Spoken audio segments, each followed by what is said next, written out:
I looked at her flushed face, and my brain immediately went into overdrive. If I admitted it, I'd instantly trigger a no dinner for you tonight scenario. Denying it would just make things worse, and I'd die an even uglier death. At this critical moment, I went all in on shifting the blame to save my own skin. I instantly switched to a deeply remorseful mode. If I'm being completely honest, you really can't blame me for this. President Liu. It's all because of what happened in the elevator that day. Liu Yanran froze, her eyes full of confusion. The elevator? Right, the mall elevator. I kept a straight face and started spouting absolute nonsense. That day, I actually said I didn't want to touch you anymore. But after I said that, I fell into deep self-doubt. Facing someone with your top-tier looks and perfect figure, how could any normal guy not have thoughts? It completely goes against basic biology. I've been up all night overthinking it these past 2 days. The more I thought about it, the weirder I felt. Repressing it for so long turned it into a subconscious obsession. My gaze gently swept over the spot from earlier, my eyes as clear as if I were admiring a piece of art. When I fell just now, my brain completely short-circuited. My subconscious took over my body, and that obsession instantly exploded. I really didn't do it on purpose. My hand moved on its own. I'm a victim here too. President Liu was truly innocent in all this. I paused, fully committing to my deadpan sophistry. That touch just now was purely a subconscious reflex to verify reality, mainly because the feeling was just too incredible. So perfect it didn't even feel real. The office instantly fell dead silent. My humble brag of a statement echoed wildly in the air. Liu Yanran's brain crashed on the spot. Her mind was frantically calculating in the background. This logic actually kind of makes sense, but a second later, she threw that bullshit logic out the window. He's just being a pervert and acting like a creep. But looking at my handsome, remorseful, and innocent face, all her anger just vanished into thin air. She even secretly hinted at the frantic thoughts running through her mind. See, no matter how stubborn a man's mouth is, his body is always honest. Acting all aloof in the elevator saying he didn't want to touch me. That was all just him putting on a front. Today, he completely exposed himself. Absolute proof that he's the king of stubbornness. Liu Yanran bit her lip tightly, trying to force her bossy CEO face, but the corners of her mouth kept twitching up. She couldn't suppress it at all. Her killing intent dropped to absolute zero. Those peach blossom eyes were watery and soft, without a single trace of fierceness. They were just full of seductive hooks. Puffed, shameless, pervert, openly lusting after your own boss.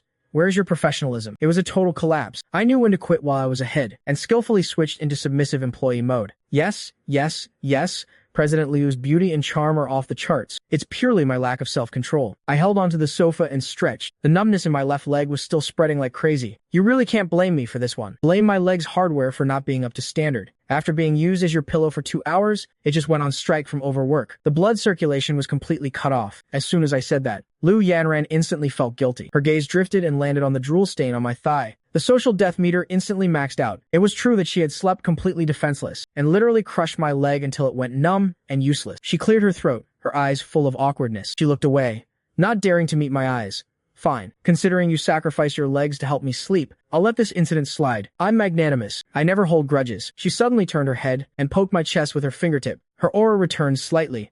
Just this once. Don't let it happen again. If you dare try anything funny again, I'll chop off your offending paws. I nodded obediently.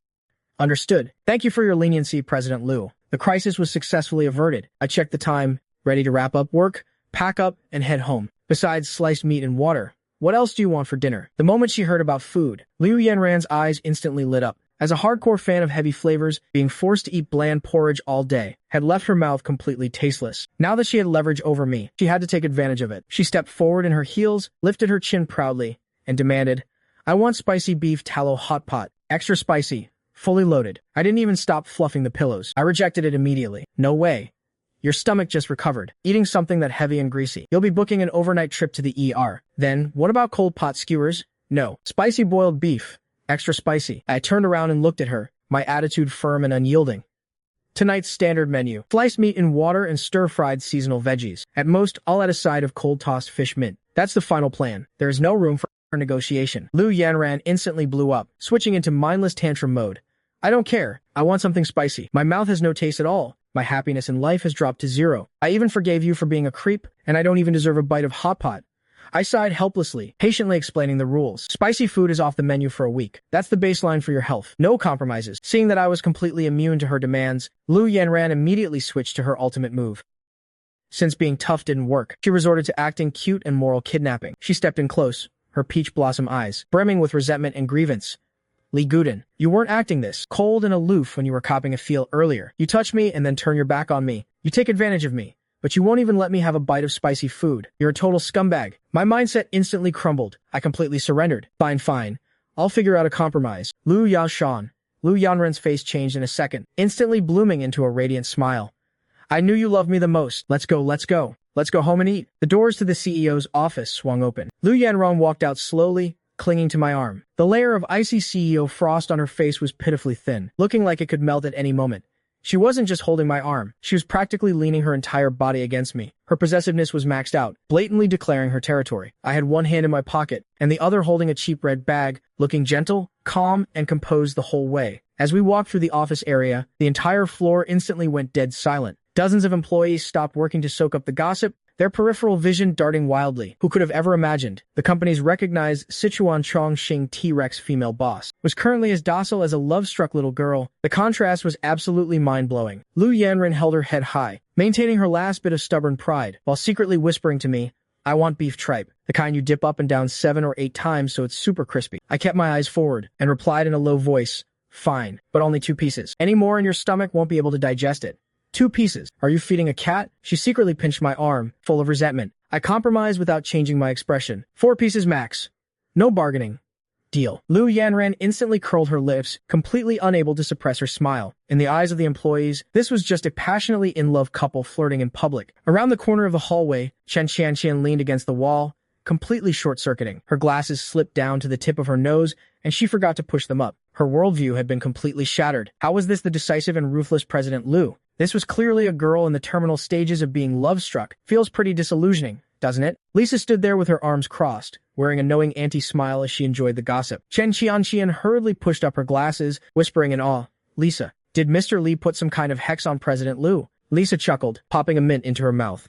What hex? This is called everything has its vanquisher. He's got her perfectly figured out. With a ding, the elevator doors closed. As the floor numbers steadily ticked down, the gossipy smile on Lisa's face instantly vanished. Her aura shifted. She turned to look at Chen Qianqian, her eyes full of deep meaning. Qianqian. A chill ran down Chen Qianqian's spine. Her instinct was to run.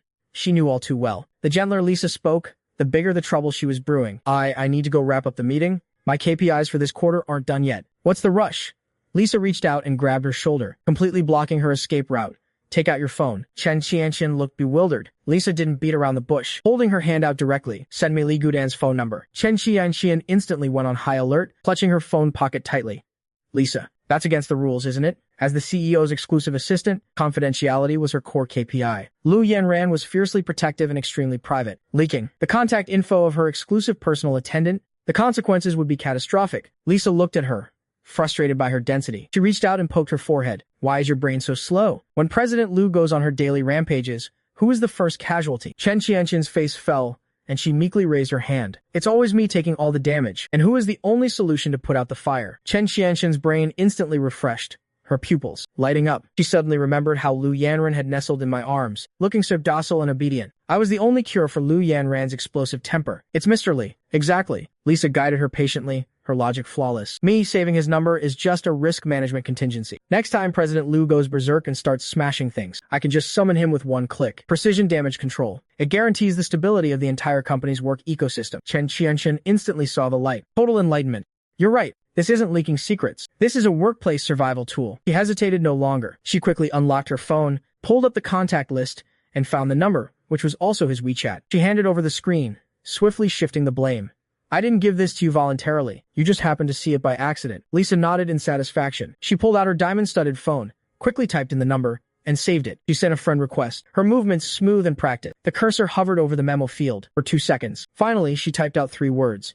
Dragon Taming Master. Friend request sent. Lisa's mindset was incredibly steady. She was all about maintaining company stability. Definitely not just selfishly shipping them. Meanwhile, the pantry had completely devolved into the frontline gossip intelligence center. A bunch of employees were slacking off and huddling together, unable to hide the excitement on their faces. Was that really our President Lu just now? I must be hallucinating. A girl from the planning department held her mug, her worldview shattered. Normally, if you breathe a little too loud while reporting to her, she'll crush you with her glare. But today she was clinging to a man, acting all cute and ridiculously gentle. The HR supervisor stirred her coffee frantically, looking like she had it all figured out. Don't talk nonsense. That's the exclusive posture of a boss's wife. Their looks and vibes are a perfect match. Lock it in. They're the ultimate power couple. In the shadows of the corner, the company's top idol, Jiang Cheng, watched the whole thing in silence. He pulled down the brim of his hat, gripping an unopened can of ice-cold cola, his mindset completely unbalanced. When he first jumped ship and signed with Qian Yu, his selfish goal was to win over Lu Yanran, her looks, her family background, her resources. If he could bag the ultimate prize, he'd instantly become a god in the industry. But he had crashed into that iceberg countless times, failing to grind out even a single point of affection. Today, he finally had an epiphany. It wasn't that the iceberg couldn't be melted. It was that he didn't have the right clearance. I looked gentle and easygoing, but I hid a top-tier composure in my bones. Anyone who could tame the most difficult woman on the internet, Lu Yanran, into such a submissive state, was absolutely a ruthless character. Jiang Cheng sighed softly and tossed the cola perfectly into the trash can. Smack. All his unrealistic thoughts of climbing the social ladder were completely wiped out. He was very clear-headed. A top-tier entity like the Lu family wasn't something he could mess with. If he couldn't make them connections, he absolutely couldn't make them enemies. He opened his Rich Kids Circle group chat and precisely found Zhao Kuo's chat box. That guy you were asking about before? I saw him in person. Honestly, I'm warning you. This guy is on a whole other level. You can't afford to mess with him. Whatever beef you had in the past, let it go ASAP. Don't dig your own grave. Message sent. Jiang Cheng pulled his hat down lower and quietly left the scene. Inside an executive suite at a high-end hotel, the enclosed space was filled with the lingering, restless scent of intimacy. Zhao Kuo leaned against the headboard, shirtless, smoking a cigarette and blowing clouds of smoke. His new project had just landed, and he had a beautiful woman by his side. He was feeling like an absolute winner. The bathroom door pushed open, and Ling Wan walked out slowly, wrapped in a bathrobe, her hair draped over her shoulders, her face full of deliberate, fawning charm. She crawled onto the bed like a little kitten, tracing circles on Zhao Kuo's chest with her fingertip. Honey, I saw a bag I really like. It's only 30,000 bucks. Before she could finish, the phone on the nightstand buzzed twice. Zhao Kuo casually picked it up and glanced at it. Instantly, his pupils shrank. Jiang Cheng's warning struck him right in the heart. Having mingled in top-tier circles, he knew better than anyone how to read the room. Lu Yanran was the apple of the Lu family's eye, the absolute ruler of Qian Yu Media. For me to be trusted so intimately by her, my status was clearly no longer what it used to be. A chill instantly ran down his spine. His sense of crisis maxed out. Back then, because of Ling Wan, he had publicly mocked and suppressed me. If I were to whisper even a few words in Lu Yanran's ear, his family's business would face total collapse. Honey, what are you looking at? Are you going to buy me the bag or not? Ling Wan, oblivious to the mood, leaned in, trying to peek at his phone. Smack! Zhao Kuo backhanded her hand away. He hit her hard. Her pale hand instantly turned bright red. Just moments ago, he thought she was charming and alluring. Now she just looked like a cursed jinx. All of this trouble was caused by this woman. This ticking time bomb had to be defused immediately. Zhao Kuo's eyes were bone-chillingly cold, his face full of disgust. You want money? He quickly tapped on his phone. Ding. Ling Wan's phone received a transfer of 20,000. Ling Wan clutched her hand, the pain instantly overshadowed by wild joy. Thank you, honey. I knew you loved me the most. Shut up, Zhao Kuo interrupted coldly, swiftly getting out of bed and getting dressed. He didn't show a shred of attachment, fully committed to cutting ties instantly. You got your money. Now get lost. Delete my number. Block me. We're done on WeChat.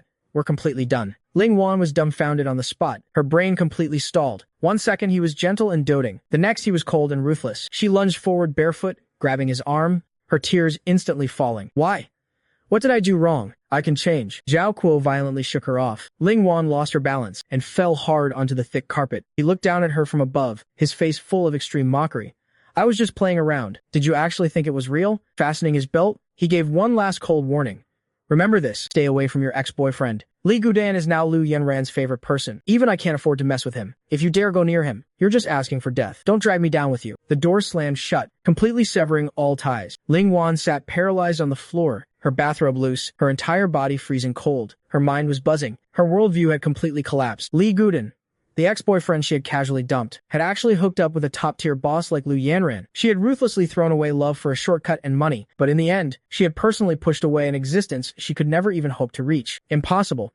This is absolutely impossible. She clawed desperately at the carpet, her nails almost snapping. From beginning to end, she was the absolute clown in all of this. The air pressure in the kitchen plummeted to freezing point. Lu Yanran leaned one hand on the counter and tightly gripped my phone with the other, her eyes looking both sour and fierce. It was the exact vibe of a main wife catching a mistress. Gudan, speak. Are you mute? I turned off the stove, gently took my phone back, and took a half step forward, closing the distance between us. With just half a meter between us, the tension was maxed out. President Lu, it's just a friend request. Isn't your emotional reaction a bit over the top? I lowered my head slightly, staring at her tense little face. Or could it be? You're jealous? Jealous? Me? Jealous of you? Lu Yanran instantly raised her voice, looking utterly scandalized. Her acting was so good it almost made me think I was imagining things. Do you know who I am? I'm Lu Yanran, The line of guys chasing me stretches from Chungsi Road all the way to Tianfu Square. You think I'd be jealous over my personal chef? What a massive joke. I didn't expose her. I just quietly watched her force her persona and frantically try to cover it up. When she paused to take a breath, I slowly went in for the kill.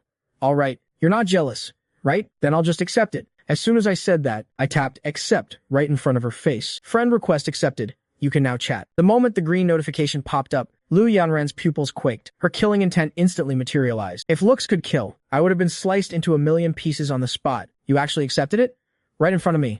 Are you trying to dig your own grave? Guden, you've got some nerve. I put on an innocent face, perfectly exploiting her hypocrisy. Didn't President Liu just say you weren't jealous? I waved the phone, my eyes full of amusement. So that outburst just now was just a fake out? Lu Yanran choked on her words, completely speechless. If she admitted she was jealous, her persona would completely collapse. But denying it made her chest feel unbearably tight. The sourness was overwhelming, like she had just chugged a massive bowl of unsweetened lemon juice. Who's being a hypocrite? She slammed an apple down hard on the counter, going into full denial mode.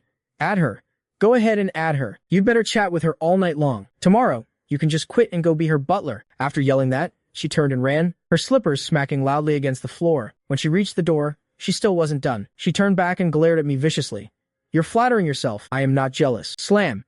The master bedroom door on the second floor was violently shut. The shockwave echoed through the house. Lu Yanran kicked off her slippers and threw herself onto the bed. She grabbed a goose-down pillow, treating it as my stand-in, and unleashed her fury. I'll beat you to death. You idiot. How dare you piss me off? Left hook. Right hook. She threw a whole combo, beating the pillow out of shape. After a 5-minute rampage, her stamina was depleted, but her anger hadn't subsided one bit. In fact, the more she thought about it, the more frustrated she felt. Her mindset completely broke down. No, I have to call Lisa and settle this. She pulled out her phone and dialed Lisa's number. It was picked up after just 2 rings. The receiver was filled with teasing laughter. Oh, President Liu? We've been apart for less than 2 hours and you already miss me. Lu Yanran was in no mood for small talk. She went full boss mode and interrogated Lisa. What the hell are you doing randomly adding Guden? Did you get my authorization? He is my exclusive butler. There was a 2-second silence on the other end of the line, followed by an eruption of hysterical laughter. Lisa saw right through her. This level of protectiveness was absolutely unprecedented. She was clearly head over heels, yet still stubbornly refusing to admit it. Yanran, didn't you say you two were just in a normal relationship? Since there are no strings attached, and seeing how Butler Lee is so good-looking and has such a stable personality, why not try getting closer and see where it goes? Wouldn't it be great to take things to the next level? Lu Yanran instantly blew her top. She bounced up on the bed and roared. No way. Absolutely forbidden. He signed an employment contract. Office romance is strictly prohibited during his service period. Lily's voice drawled slowly, hitting her right where it hurts. That's fine.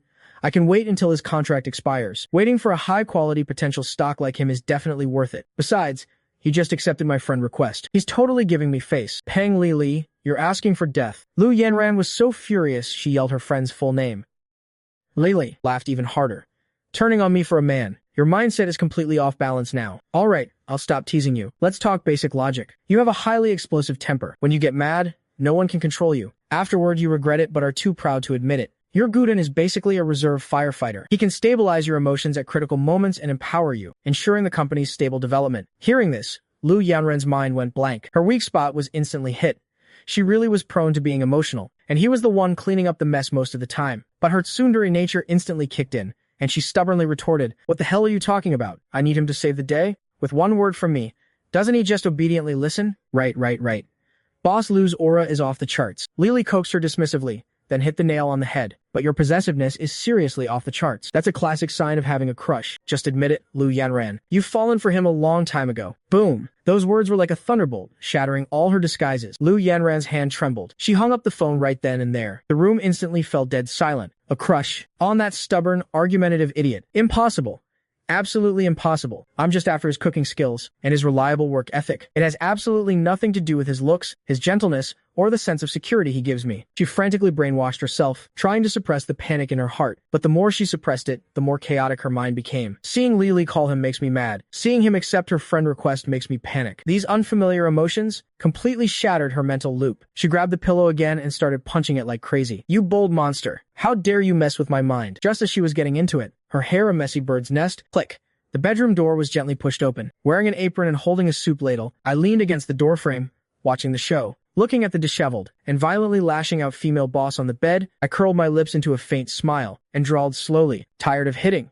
Lu Yanran's movements instantly froze. Her fist hung in midair. She turned her head mechanically, her face screaming social death. I tilted my chin up, my tone teasing. Dinner's ready. Come down and replenish your energy. You can come back up and keep beating me up after you've eaten and drank your fill. Lu Yanran's cheeks instantly burned red hot. She stammered, how long have you been listening? I immediately played dumb, my eyes innocent. What? My mind is completely blank. I didn't hear a thing. Like hell I'd believe that. She saw the unconcealed smile in my eyes, certain that I had been enjoying the drama the whole time. He's definitely mocking me like crazy in his head, mocking her for saying one thing and meaning another, getting emotional and breaking down. New grudges and old resentments piled up, and her embarrassment maxed out. Lu Yanran stepped barefoot onto the carpet, transforming into a sugar-coated cannonball. Li Gudan, I'm going to kill you, Li Gudan. You eavesdropping thief, go to hell. Liu Yanran clenched her little fists and launched an indiscriminate, fierce attack on my chest. Thump. Thump.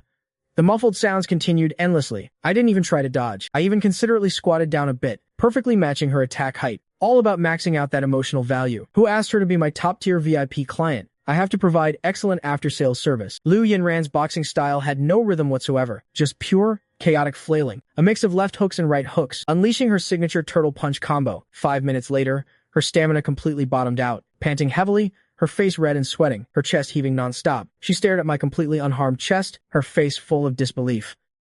Is this guy's body density off the charts? The recoil actually made her wrists go numb. Still want to hit me, Boss Liu? I asked calmly. Consider yourself lucky this time. Lu Yanran immediately found an out for herself, staying stubborn to the end. I'm fighting on an empty stomach. I'm not at my peak condition. I didn't even use my full strength. Hands on her hips, she forcefully maxed out her aura and threw out a harsh threat. I'm putting this on your KPI ledger. Once I eat and recover my HP, I'm going to beat you into a national treasure panda. I nodded cooperatively, my acting skills 10/10. Understood. I await your review anytime. I silently complained in my head. This young lady has the memory of a goldfish. A single good meal can clear out all her negative emotions and reset her mindset. There's a high chance that after she eats, she won't even remember her own last name. Let's go downstairs and eat. I turned around and led the way. The moment she heard eat, Lu Yanran instantly switched modes. Her previous frustration and anger dropped straight to zero. She quickly slipped on her slippers and eagerly trotted after me. As soon as we reached the living room, a rich aroma hit us right in the face. Right in the center of the dining table sat my specially prepared custom hot pot broth. Lu Yanran locked onto it at first glance, her eyes instantly lighting up like light bulbs. Wow, this looks absolutely amazing. Tomatoes and pumpkins simmered for a long time, blending into a translucent golden red color. If you didn't look closely, it perfectly rivaled an authentic spicy red oil broth. A few green peppercorns dotted the surface, maxing out the numbing and fragrant vibe. Not bad. The visual deception is totally on point. She swallowed hard and quickly sat down, her expectations through the roof. I picked up a piece of cooked marbled beef and placed it in her bowl. Try it. It's a custom-made version. Satisfies your cravings without hurting your stomach. Lu Yanran coated it in dipping sauce and swallowed it in one bite. The next second, her pupils dilated brightly, her face full of amazement. A sweet and sour base with a lingering aftertaste, perfectly blended with the numbing kick of rat and pepper. Without the harsh irritation of chili peppers, it perfectly tricked her taste buds. Her tongue tingled slightly, making it taste exactly like a mildly spicy hot pot. Awesome, right? Lu Yanran mumbled her praise, her eating speed instantly accelerating. Eating this makes my whole body warm up. It finally feels like I'm actually eating hot pot. I sat across from her, slowly cooking the vegetables. Eat more. You're on the skinny side. You need to replenish your energy. After a few bites of beef, Lu Yanran completely relaxed. Her domineering CEO persona completely collapsed, replaced by a look of pure contentment. This is the quality of life I deserve. She picked up the broth and took a sip, asking casually, Li Gudin, I'll take you out to play tomorrow. I'll pay for everything. Pick anywhere you want. I paused my movements, gently reminding her, tomorrow is Tuesday, a work day. Doesn't boss Lu need to go to the company to handle business? Lu Yanran looked completely disdainful. She waved her hand. Go my ass. I'm all about flexible working hours. I only work 1 day a week. It's purely symbolic. Just showing my face on Monday, having a meeting, and making my presence known is enough. I was slightly surprised. That relaxed, I'm the boss. I make the rules. Lu Yanran explained while showing off. The company has Lily holding down the fort. Daily operations can run completely on their own. She looks like she just loves to play, but her management skills are actually top-notch. And there's Uncle Wang keeping watch. He's a veteran my dad sent to handle the finances. Nominally the financial director, but essentially an overseer. He keeps a tight grip on the company's purse strings. All large expenses are strictly audited. With him around, there's no fear of operations falling apart, and the accounts are absolutely clean. I instantly understood. A classic top-tier family business structure. The veteran manages the money, the trusted aide manages the operations, and the boss is free to slack off. As long as she doesn't mess around and ruin the foundation, it's basically a guaranteed profit. So tomorrow, I'm completely free. Lu Yanran shook her head smugly, her eyes full of expectation. Tell me, do you want to go to Chungsi Road or Taikuli? Big sis will take you out to paint the town red. I obediently replied, playing the role of the perfect, compliant employee. I'll follow Boss Lou's arrangements. I'll accompany you the whole way and handle all the logistics. This answer hit the spot perfectly, and her face filled with satisfaction. This meal was efficiently devoured in 40 minutes. The pot was completely emptied. The meat and vegetables were swept clean by Lu Yanran. Her combat power was maxed out. She sprawled out on the sofa, lazily rubbing her belly. Fed and watered, her face showed a relaxed, desireless expression. So comfortable. As long as there's hot pot to eat, I wouldn't trade this for a job in heaven. As for the harsh words she threw upstairs about beating me up, they had long been washed away by the delicious food. Her memory had completely overwritten itself. A full person never holds a grudge. I got up to clear the dishes, my movements crisp and methodical. The sound of running water in the kitchen, the soft clinking of porcelain, the domestic vibe was maxed out. Lu Yanran leaned against the side of the sofa, her eyes glued to my back. Broad shoulders, hiding until waist, working in an apron, didn't look out of place at all. Instead, it gave off a reliable, homey vibe. It was inexplicably alluring. As she watched, her eyes gradually lost focus and glazed over. The thoughts that had just been suppressed by the hot pot surged up once again. Lily's words that had pierced right through her secrets looped endlessly in her mind. Just admit it, Lu Yanran. You've fallen for him. Her heartbeat suddenly skipped a beat. That inexplicable panic struck again. She instinctively hugged the pillow tightly to steady her nerves. Was that woman actually right? Am I really falling for this ordinary, cooking idiot? Falling for him? No, absolutely not. Lu Yanran shook her head frantically, trying to clear all the messy, chaotic thoughts out of her head. The next second, an internal personality war broke out in her mind. The little red devil frantically set the pace, delivering a petrifying critical hit. Just admit it. You're just lusting after his body. Broad shoulders, narrow waist, long, slender fingers. He's gentle and knows how to coax you. You just want to lock him by your side, as your exclusive property. Shut up. The little black angel instantly turned the tables, maxing out its aura to forcefully save face. I am a female CEO worth billions. The absolute ceiling of the top-tier social circle. He's just a salaried butler, a wage earner whose main job is cooking and massaging. Why would I fall for him? This is purely capitalist exploitation of high-quality labor. Lu Yanran was instantly convinced by this logic, frantically brainwashing herself. She sat up straight, squeezing the pillow in her arms out of shape, and began to review the evidence point by point. First, we've never been on an official date. It's always been strictly professional interactions. Second, this guy doesn't have a single romantic bone in his body. He hasn't even given me a blade of grass from the side of the road. Third, and this is the core underlying logic, this guy's mouth is harder than a rock. His daily vocabulary consists of no, not allowed, and points deducted. Not a single sweet word, just pure, hardcore, straight man professional service. The more she thought about it, the angrier she got. She used the pillow as my stand-in, and potentied it viciously a few times. Why should I be the first one to fall? The first one to bow my head? Shouldn't the guy be the one to initiate the romance loop? She, a dignified female overlord, absolutely could not lose her persona and face. Just as she was frantically battling her inner turmoil, the water in the kitchen stopped. I dried my hands and walked out carrying a plate of sliced apples. The pieces were evenly sized and bite-sized, and I even thoughtfully stuck toothpicks in them. All about providing top-notch service. I sat down and pushed the fruit plate over. Post-meal fruit to aid digestion, completing the after-sales loop. Lu Yanran's eyes instantly locked onto my hands. Clean and neat, slightly flushed after being in the water. The domestic, ascetic vibe was off the charts. Her heart betrayed her, skipping a beat and instantly causing her mindset to collapse. To cover up her guilty conscience, she immediately switched to fault-finding mode, determined to pick bones out of an egg. Lu Yanran frowned, her finger tapping the air above the fruit plate. Butler Lee, your attention to detail today is seriously subpar. Look at how this piece is cut. The sizes are uneven, and the presentation is a mess. It seriously degrades my dining experience, and there's still some peel left on it. Your detail control is completely unqualified. She raised her chin, her face full of arrogance, waiting for me to admit my mistake and make amends. In her mind, she was frantically imagining. Hurry up and apologize. Cut a new one and feed it to me. As long as your attitude is right, I'll immediately forgive your work error. Unfortunately, I didn't follow her script at all. I glanced lightly at the fruit plate and calmly nodded in admission. Indeed, the detail control is lacking. These are defective products. The boss doesn't eat defective products. Then I'll dispose of them internally. I picked up a toothpick, speared that uneven piece, and popped it straight into my mouth. Crunch, sweet and crisp. The sweetness is up to standard, not a total failure. Immediately after, I polished off the smaller pieces in seconds. Plenty of moisture. The quality is fine. Lu Yanran, petrified on the spot, her pupils quaking. She watched helplessly as my hands moved at lightning speed, clearing the fruit plate piece by piece. Elegant, efficient, and without a hint of hesitation. In less than 2 minutes, a full plate of apples was completely wiped out. Only lonely toothpicks remained at the bottom of the plate, declaring that her expectations had completely fallen through. I pulled a tissue and slowly wiped my mouth, my attitude sincere. Thank you for the correction, Boss Lu. Next time, I'll use a caliper to measure them and precisely control the presentation. Lu Yanran was completely dumbfounded. Her voice trembled. Where are my apples? You ate them all? I looked completely calm, maintaining my stance of being perfectly reasonable. This was the last one in the house. Fresh ingredients won't be restocked until tomorrow. Since Boss Lu despised its poor presentation, I took it upon myself to finish it to prevent waste. After all, thriftiness is a basic quality of a professional. Boom!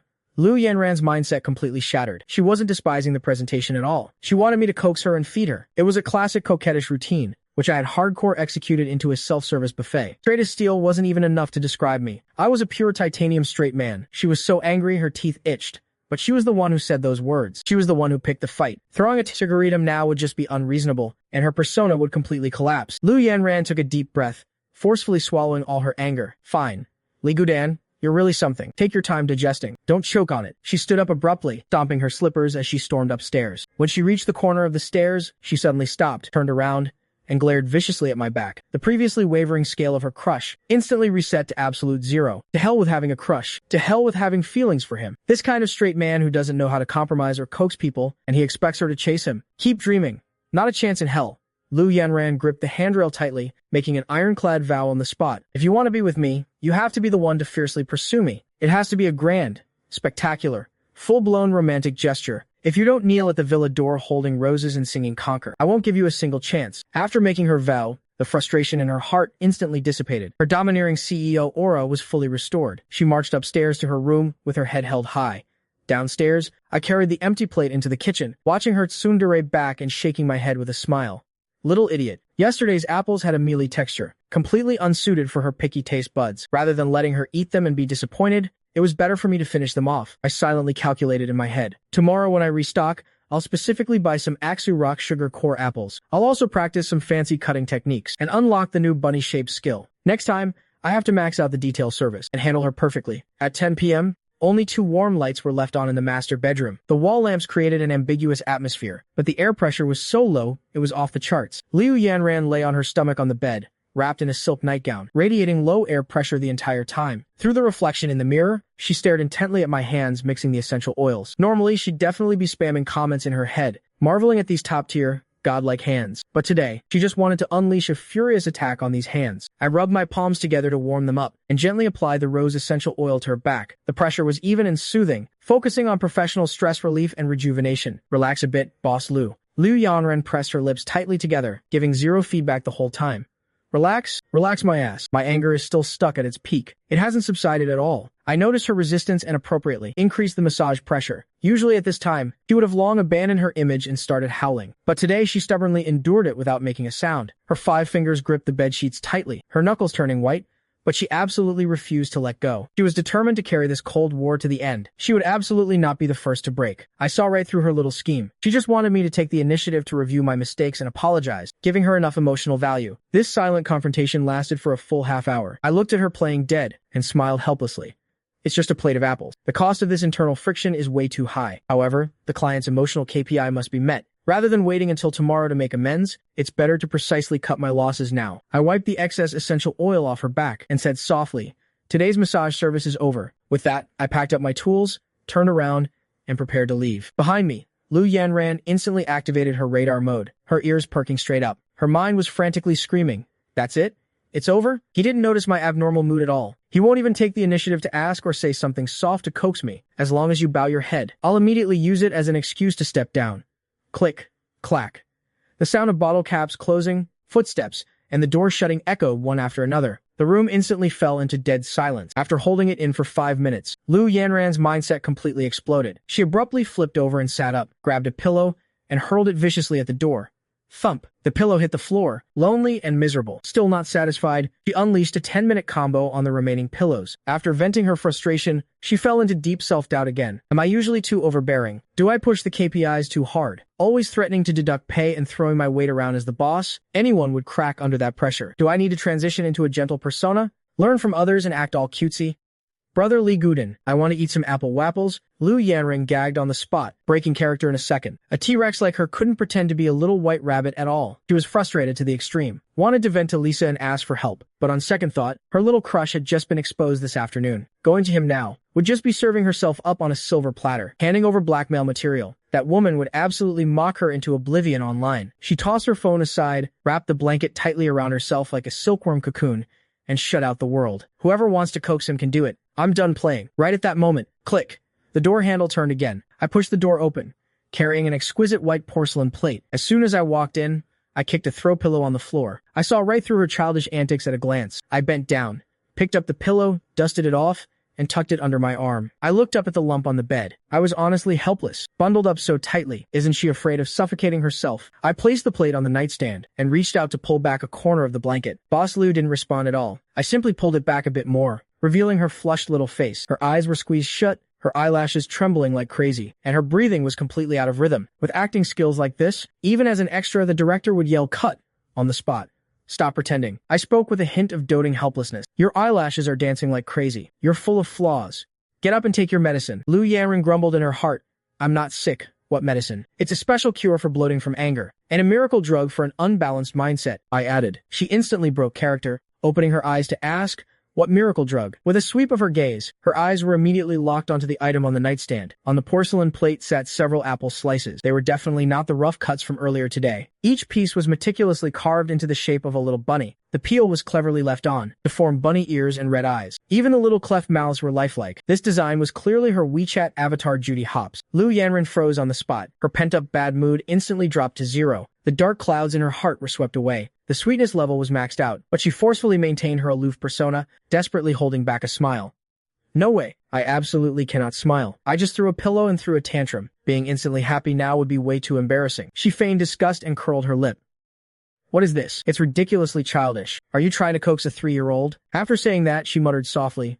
Besides, look what time it is. Eating apples at night makes you fat. Don't you know about anti-sugar diets? I pierced the most exquisite bunny apple with a fork and brought it to her lips. Aksu Rock Sugar Core apples. High-quality fructose. Zero fat burden. I stared into her eyes and earnestly delivered a stream of flattery. Besides, Boss Lu has perfect body proportions. Your margin for error is maxed out. Even if you ate 10 more, you'd still be a top-tier clothes hanger. There's absolutely no need to stress over dieting. Lu Yanran was momentarily dazed and obediently opened her mouth to take a bite. The crisp flesh burst with juice, and the rich fruity aroma sweetened her right to the core. She chewed with her cheeks puffed out, looking exactly like a little hamster eating. Swallowing the apple, she rolled her eyes at me, her eyes full of playful blame and unconcealable joy. Say what you just said again. I smoothly obliged. Boss Lu is top tier. Your looks and figure are irreplaceable. Lu Yanran's defenses completely crumbled, and she laughed out loud. Her eyes curved into crescents, with shallow dimples showing. Like a kid who just got her favorite candy, her sweetness was off the charts. Since you're so good at complimenting people, why did you always insist on pissing me off before? She arrogantly announced a new rule. Butler Lee. I'm announcing a new daily KPI. You have to creatively compliment me once a day. No repeating vocabulary. Also, fork another piece for me. This bunny's ears are the cutest. I want to eat this one. Lu Yanran devoured the last piece of the Judy bunny apple in one bite. The sweet, crisp, and refreshing taste instantly swept away all her pent-up internal friction. A whole day's worth of negative emotions was completely zeroed out. She grabbed a tissue, wiped her mouth, and shot me a sideways glance. With a haughty posture, she said, I'll consider your after-sales service adequate, barely passing. Next time, remember to mass-produce them. And no repeating designs. I gathered the plate, thoughtfully following up on the user's needs. As long as Boss Lu is satisfied. Rest early. What do you want for breakfast tomorrow? I'll prep in advance. Whatever. Lu Yanran let out a yawn, shrinking her entire body into the covers. Anything you make has a maxed-out margin for error. I nodded in response, without wasting words. I picked up the tray and quietly backed out of the room. The door clicked shut, cutting off the warm light from inside. Under the covers, Lu Yanran rubbed freely against her pillow. A faint, clean soap scent lingered at the tip of her nose. It lacked the pretentiousness of industrial perfumes, carrying only the clean texture of something dried in the sun. The scent was highly bound to me personally. A 100% matching idiot, she muttered softly. Drowsiness instantly washed over her entire body. In the past, she would definitely be tossing and turning all night, suffering from insomnia and overthinking until the late hours. But tonight, an inexplicable sense of security brought everything full circle. In less than half a minute, her breathing grew long and steady. She was completely fast asleep. In the living room, I washed the fruit plate and put it away, finally completing all my work KPIs for the day. As a full-time butler, my main focus is wrapping things up perfectly and making sure everything lands smoothly. I turned off the kitchen lights and checked the locks on the French windows one by one. The villa was quite large. No matter how good the smart security was, it still needed manual double-checking to be foolproof. After all, a high-paying job at $100,000 a month has a zero margin for error. Money is hard to earn, and the rat race is brutal. The client's needs always come first. Although Liu Yanren had an explosive temper and huge mood swings, her redeeming quality was that she paid promptly and didn't draw workplace pies in the sky, especially just now, when she was eating the apple, that obedient and satisfied look. When she's quiet and not throwing a fit, her looks really do crush a whole crowd of internet celebrities. As long as she doesn't open her mouth to bite people, the comfort level of this job is absolutely maxed out. Butler Lee, you haven't rested yet? A gentle voice suddenly came from behind me. I turned around and saw Aunt Lu walking out of the nanny's room holding a thermos. Aunt Lu was a veteran employee of the Lu family. She had watched Lu Yanren grow up and held a lot of authority in the villa. I always treated her with extra respect. Just finished wrapping things up, getting ready to rest now. Aunt Lu swept her gaze over the spotless kitchen and the locked doors and windows, nodding silently. Is the miss asleep? Yeah. Her mood improved, so she should be able to sleep soundly through the night. Thanks for your hard work, Xiao Li. You're meticulous and reliable. It's just part of my job. It's what I should do. I exchanged a few polite words, said a courteous goodbye, and returned to my own room. After I left, Aunt Lu remained standing in the living room. She looked in the direction of my door, her eyes full of approval. A calm temperament, not impulsive. Handles things practically and pays attention to details. A genuinely high-quality, reliable young man. Aunt Lu took a sip of hot water, turned, and went back to her room. She pulled an old, chipped senior citizen phone from under her pillow. This phone was kept off year-round, used only for one-way secret reports. Booting it up, lighting the screen, and operating it, she did it all in one smooth motion. She expertly drafted a text message, every word precise, summarizing the day's events. Master, today's work report. The miss had an excellent appetite for dinner. She ate a full portion of both meat and vegetables. Thanks to the butler's emotional support, her mindset has completely recovered. She is now sleeping peacefully. Xiao Li has good character and strong execution skills. His care for the miss is top-notch. She double-checked it and hit send. Less than 2 minutes later, the phone vibrated with a pop-up reply. Good. I will find time to return soon. Keep this confidential. Do not tell Yanren. Meanwhile, the internet was completely blowing up. A 15-second candid video taken by a passerby on Douyin was going viral. The video quality was blurry, and the camera was shaky. You could call it ancient-level cinematography, but it couldn't hide the top-tier good looks of the male lead in the frame. On the second ring elevated road in Sichuan Chongqing, a pink Bentley Continental GT was stopped at an intersection. The window was rolled halfway down. I had one hand resting on the steering wheel. The sunset side lighting outlined a perfect jawline. A cold, ascetic vibe practically spilled out of the screen. The video's caption was minimalist but catchy. Real-life novel. Male lead plus, pink Bentley plus, iceberg hottie. This contrast is an absolute win. In just 3 hours since posting, likes had skyrocketed to 500,000. Its popularity continued to top the charts. The comment section was completely overrun. The whole internet had entered gossip mode. I give you 3 minutes. I want all the background info on this hottie. A fully loaded Bentley costs over $4 million on the road. Definitely a hidden big shot. This is the romantic vibe of the second ring road. It fiercely captivated netizens across the web. The speed of the internet sleuths was top tier. Very quickly, a pinned comment cracked the case. Archaeology successful. The guy's old ID has a stick figure dog avatar. It was a zombie account that hadn't been updated in a year. The account link was publicly spammed everywhere. What was originally an obscure alt account with a few hundred followers instantly saw its follower count surge by 10,000, 30,000, 50,000. The numbers kept refreshing. The comment section of the latest video was getting dozens of messages per second, scrolling like crazy. Everyone was digging through old posts and thirsting over the screen, wildly guessing my true identity. Just as the gossip hype reached its peak, a low-key comment quietly pushed its way to the front row. ID, catnip. Avatar, a stick figure kitten. The art style perfectly matched my dog avatar. It gave off absolute matching couple profile pic vibes. The text was only 4 words, but the atmosphere was maxed out. Long time no see. The sharp-eyed netizens instantly caught on to the traffic code. Holy crap, matching avatars? There's definitely tea here. An ex? A first love? Read into it, it's full of history. In less than 10 minutes, this comment took first place in likes by a landslide. The entire internet instantly shifted focus, frantically digging into Catnip's identity. Trending topics were surging with undercurrents. The gossipers were completely hyped up. Meanwhile, in the villa's master bedroom, Lu Yanran was hugging her fresh-smelling pillow, sleeping completely defenseless. She had absolutely no idea that her exclusive butler had quietly gone viral across the entire internet. The next morning, I pushed the door open, carrying a breakfast tray. The sweet aroma of millet porridge mixed with pumpkin instantly filled the entire room. The lump of blankets on the bed shifted slightly. The next second, she played dead, remaining completely motionless. I placed the tray on the nightstand and tugged at the corner of the blanket. Boss Lu, it's 9:30.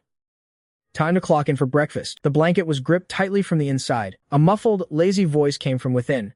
The user is currently offline. Lu Yanren has perished in battle. Leave a message if it's important. If not, you are dismissed. I applied a bit more force and pulled back half the blanket, revealing her pink, sleepy face and hair, messily plastered to her cheeks. Her eyes were squeezed shut, eyelashes trembling wildly, a classic case of acting tough while throwing a tantrum. So annoying.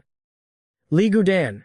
I'm the boss. I have the right to flexible bed-rotting hours. I'm not working today. I'm going to grow mushrooms in bed. I'm slacking off. I ignored her ineffective, whining. The porridge is cooling down. It's good for your stomach. If your exclusive porridge expires, it goes straight to the trash. If you don't get up now, I'm dumping it. Lu Yanren secretly opened one eye and peeked at the golden bowl of porridge. Her stomach very cooperatively let out a growl of protest, settling her out on the spot. Wrapped in the blanket, she wiggled over to the edge of the bed like a caterpillar. She obediently opened her mouth, righteously committing to her laziness to the very end. My hands are crippled. I can't get up. You feed me. I sighed helplessly. What could I do? I had to fully indulge and cover for my top-tier client. I sat on the edge of the bed, scooped up some porridge, and fed it to her. The warm porridge slid down her throat, soothing and comforting her stomach. Lu Yanran finished it in a few bites, her stamina bar instantly reviving to full health. She threw off the covers, instantly hyped and full of energy. Hurry, hurry, hurry. Change clothes, we're going out. Charge. Taikuli. Today is all about crazy shopping and spending. Just as she lifted her leg to get out of bed, I suddenly pressed down lightly on her shoulder. The force wasn't strong, but it precisely locked down all her movements. Lu Yanran froze on the spot. She looked up and glared at me. What are you doing? Are you trying to mutiny? On what grounds are you restricting my freedom of movement? I didn't waste words. I just raised a finger and pointed at the bedsheet behind her. Boss Lu, your mental state is a perfect 10, but your physiological condition doesn't support strenuous activity. She followed my gaze and looked back. Instantly, her pupils underwent an earthquake. On the light gray bedsheet, a glaring red plum blossom stain was exceptionally conspicuous. The air instantly froze. The awkwardness level maxed out. As if she'd been burned, Lu Yanran swiftly yanked the blanket over and wrapped herself tightly, shrinking into a silkworm cocoon again, revealing only a pair of panicked eyes. I'm dead. This is an epic-level social death scene. A dignified, wealthy female CEO, actually making such a fool of herself in front of her. Exclusive butler. Forget it immediately. Completely wipe this memory from your brain. My expression remained calm. I maintained total emotional stability throughout. Lie down and don't move. I'll go brew some brown sugar ginger tea and get a heating pad. After saying that, I turned and left the room, closing the door behind me, to give her plenty of privacy. Inside the room, Lu Yanran buried her face straight into the pillow, shutting down completely. She let out a muffled, groundhog-style scream. Ah, how is Li Gudan so calm? It makes me look like some naive idiot. So embarrassing. 2 minutes later, there was a knock on the door. The person who came in wasn't me. It was Aunt Lu, carrying fresh bedsheets and supplies, her face full of smiles and extra considerate. Miss, hurry up and change. Don't catch a cold. Lu Yanran got up, her face flushed red, feeling incredibly awkward. Aunt Lu swiftly changed the bedding, praising Xiao Li as she worked. He specifically asked me to come up, afraid you'd be embarrassed. That boy is so thoughtful. His sense of boundaries is perfect. It's so rare. Hearing Aunt Lu's creative praises, Lu Yanran simply couldn't suppress the corners of her mouth. She was secretly gloating like crazy in her heart. Of course, the exclusive butler I picked is absolutely top tier. I'm practically a master talent scout. I have an eye for greatness. After changing the bedding, Aunt Lu quietly left the room. Lu Yanran lay back under the covers, instantly losing all interest in going out. A dull, heavy ache throbbed in her lower abdomen. The familiar discomfort washed over her. She picked up her phone and scrolled through short videos to kill time. Her finger mechanically swiped up. A trending local video suddenly locked her gaze. Location: Sichuan Chongqing Second Ring Elevated Road. The title was total clickbait. Internet-wide manhunt. Pink Bentley aesthetic hottie.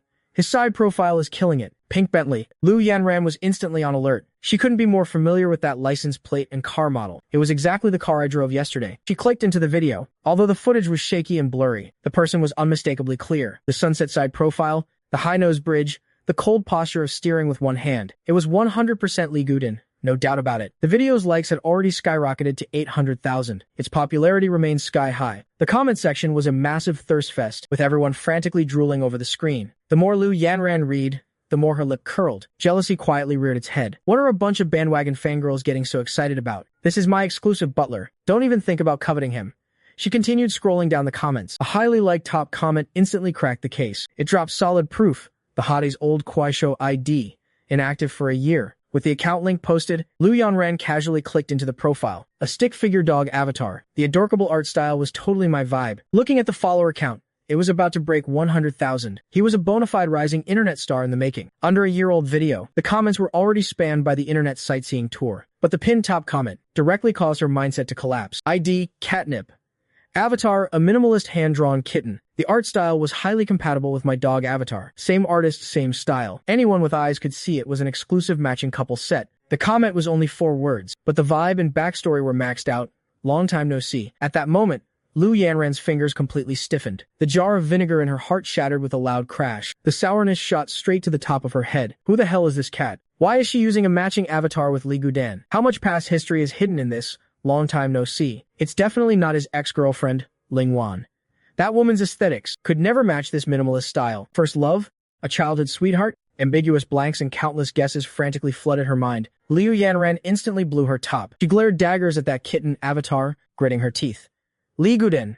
You big jerk. Hiding secrets behind my back. You actually have another cat on the outside. The door was pushed open gently. I walked in carrying a bowl of brown sugar ginger tea. The scent of ginger mixed with the sweet aroma of brown sugar, maxing out the cozy atmosphere. Liu Yanran was wrapped in the blanket, curled into a ball, revealing only a pair of reddened peach blossom eyes. At this moment, her mind was a tangled mess. Her emotional internal friction was severe, a textbook case of a mental breakdown. Drink it while it's hot. The temperature is perfect for warming your stomach. I placed the porcelain bowl on the nightstand, my tone steady, focusing on precise after-sales care. Liu Yanren reached out and cupped the bowl. The warmth spreading from her fingertips slightly suppressed the heavy ache in her lower abdomen. Her eyes darted around wildly, locked in a frantic internal struggle. If I ask, it makes me look overly invested, which totally ruins my boss persona. But if I don't ask, my chest feels suffocated. The overthinking just won't stop. She forcefully found a logical loophole for herself. A boss investigating a subordinate's background is purely team risk management. It's completely reasonable and compliant. Taking a sip of the ginger tea, she pretended to make casual conversation and began probing. That dog avatar of yours has such a goofy art style. Does it have some special backstory attached to it? I was currently arranging the potted plants on the desk. My movements paused slightly. It's just from slacking off in high school math class. I doodled it on some scratch paper. It looked nice, so I've kept using it ever since. It's been almost 10 years, purely a settled habit. I looked back at her with a hint of teasing. Why? Does Boss Lou have an issue with the granularity of my amateur artwork? No. It's just at the level of a 3-year-old's drawing, that's all. Liu Yanren expressed disdain verbally, but her heart instantly landed and decompressed. So, it was just a product of slacking off in high school. It's not some exclusive matching couple skin, just pure nostalgia and habit. No commemorative meaning like a cat. She secretly let out a massive sigh of relief, her internal friction instantly dropping by more than half. I'll iterate the lunch menu. I picked up the tray, thoughtfully adjusting the diet plan. I'm canceling the sour soup fatty beef and swapping it for a light yam and pork rib soup. Rest after you finish drinking. Don't scroll on your phone for too long to avoid straining your eyes. Liu Yanran instantly reverted to a stubborn client. None of your business. I'm handling work documents. After I closed the door and left, she instantly broke character. Process documents my ass. She quickly grabbed her phone and accurately searched for the content. The homepage of the account, Catnip. The content was entirely filled with a British aesthetic. The visuals, sunshine, white doves, and a ragged cat, all pushing a gentle, artsy persona. The only video posted showed a woman in a white dress, her profile gentle and serene. Her vibe was pure, innocent, and completely zen. She was in a completely different lane from Liu Yanren's bold and fiery style. Looking further down, the IP location was the UK. The bio was full of a lingering sense of regret. Looking back, I realized the simplest things were the best. Liu Yanren's heart suddenly clenched. Her imagination went into overdrive. Looking back, the best? This caption was top tier, unforgettable first love material. In an instant, she mentally drafted a 500,000-word tragic romance novel. The poor high school boy and the rich girl who went abroad, matching cat and dog profile pictures as a token of their love, losing contact over the distance, and now she's feeling nostalgic and coming back. Posting this to test the waters and rekindle their old flame. What the hell?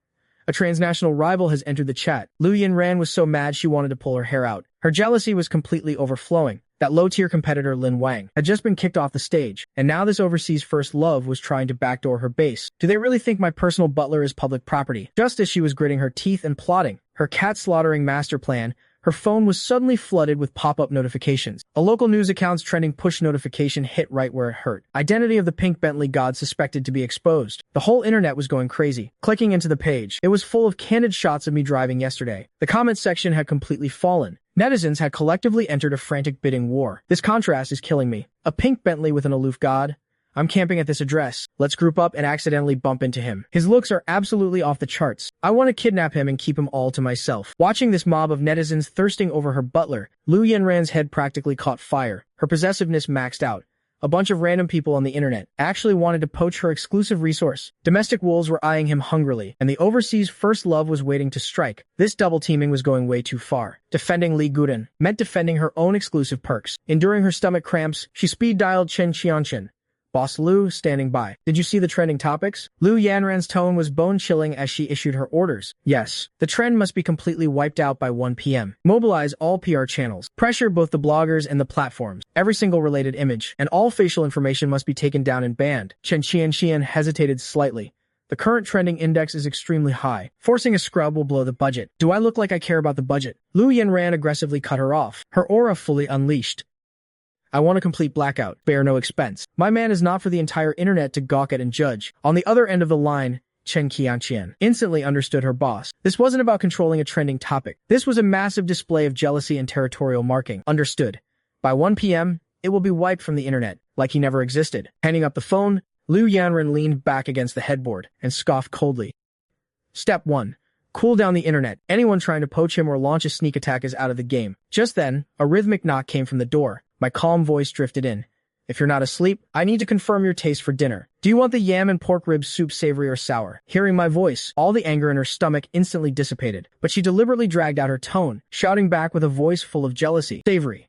I don't want a single drop of vinegar. I'm already sour enough inside. My taste buds refuse all acidic ingredients. Outside the door, I paused slightly, full of confusion. Her period coming with a side of emotional bitterness was honestly ridiculous. All right, whatever you say, I replied and turned around, my footsteps slowly fading away. Liu Yanran lay back under the covers, gripping the blanket tightly and grinding her teeth. Just you wait. Once my HP is fully restored, thousands of miles away, in a vintage apartment in London, UK, the woman in the white dress stared at the puppy avatar on her screen. Her fingertips gently traced the image, her eyes filled with absolute determination. Li Gudan, I'm coming back soon. This time, I absolutely won't let you go. 12 p.m. The kitchen station was open for business. The yam and pork rib soup bubbled in the clay pot, steam billowing out. I took a small sip, savory and perfectly seasoned. The meat was tender and falling off the bone, executed flawlessly according to the client's dietary restrictions. Not a single drop of vinegar was added. I turned off the heat, ladled the soup, and plated the food. The entire process was an efficient, closed loop. I carried the meal upstairs. The blanket in the master bedroom was still a lump, completely motionless. Boss Liu was fully committed to playing dead. Lunch delivery complete. Pork ribs with stir-fried pea shoots. The lump under the covers was absurdly quiet, a masterclass in silent resistance. I wasn't in a rush. I just stood there quietly, waiting for her to unlock her status. Half a minute later, a muffled voice came from under the blanket.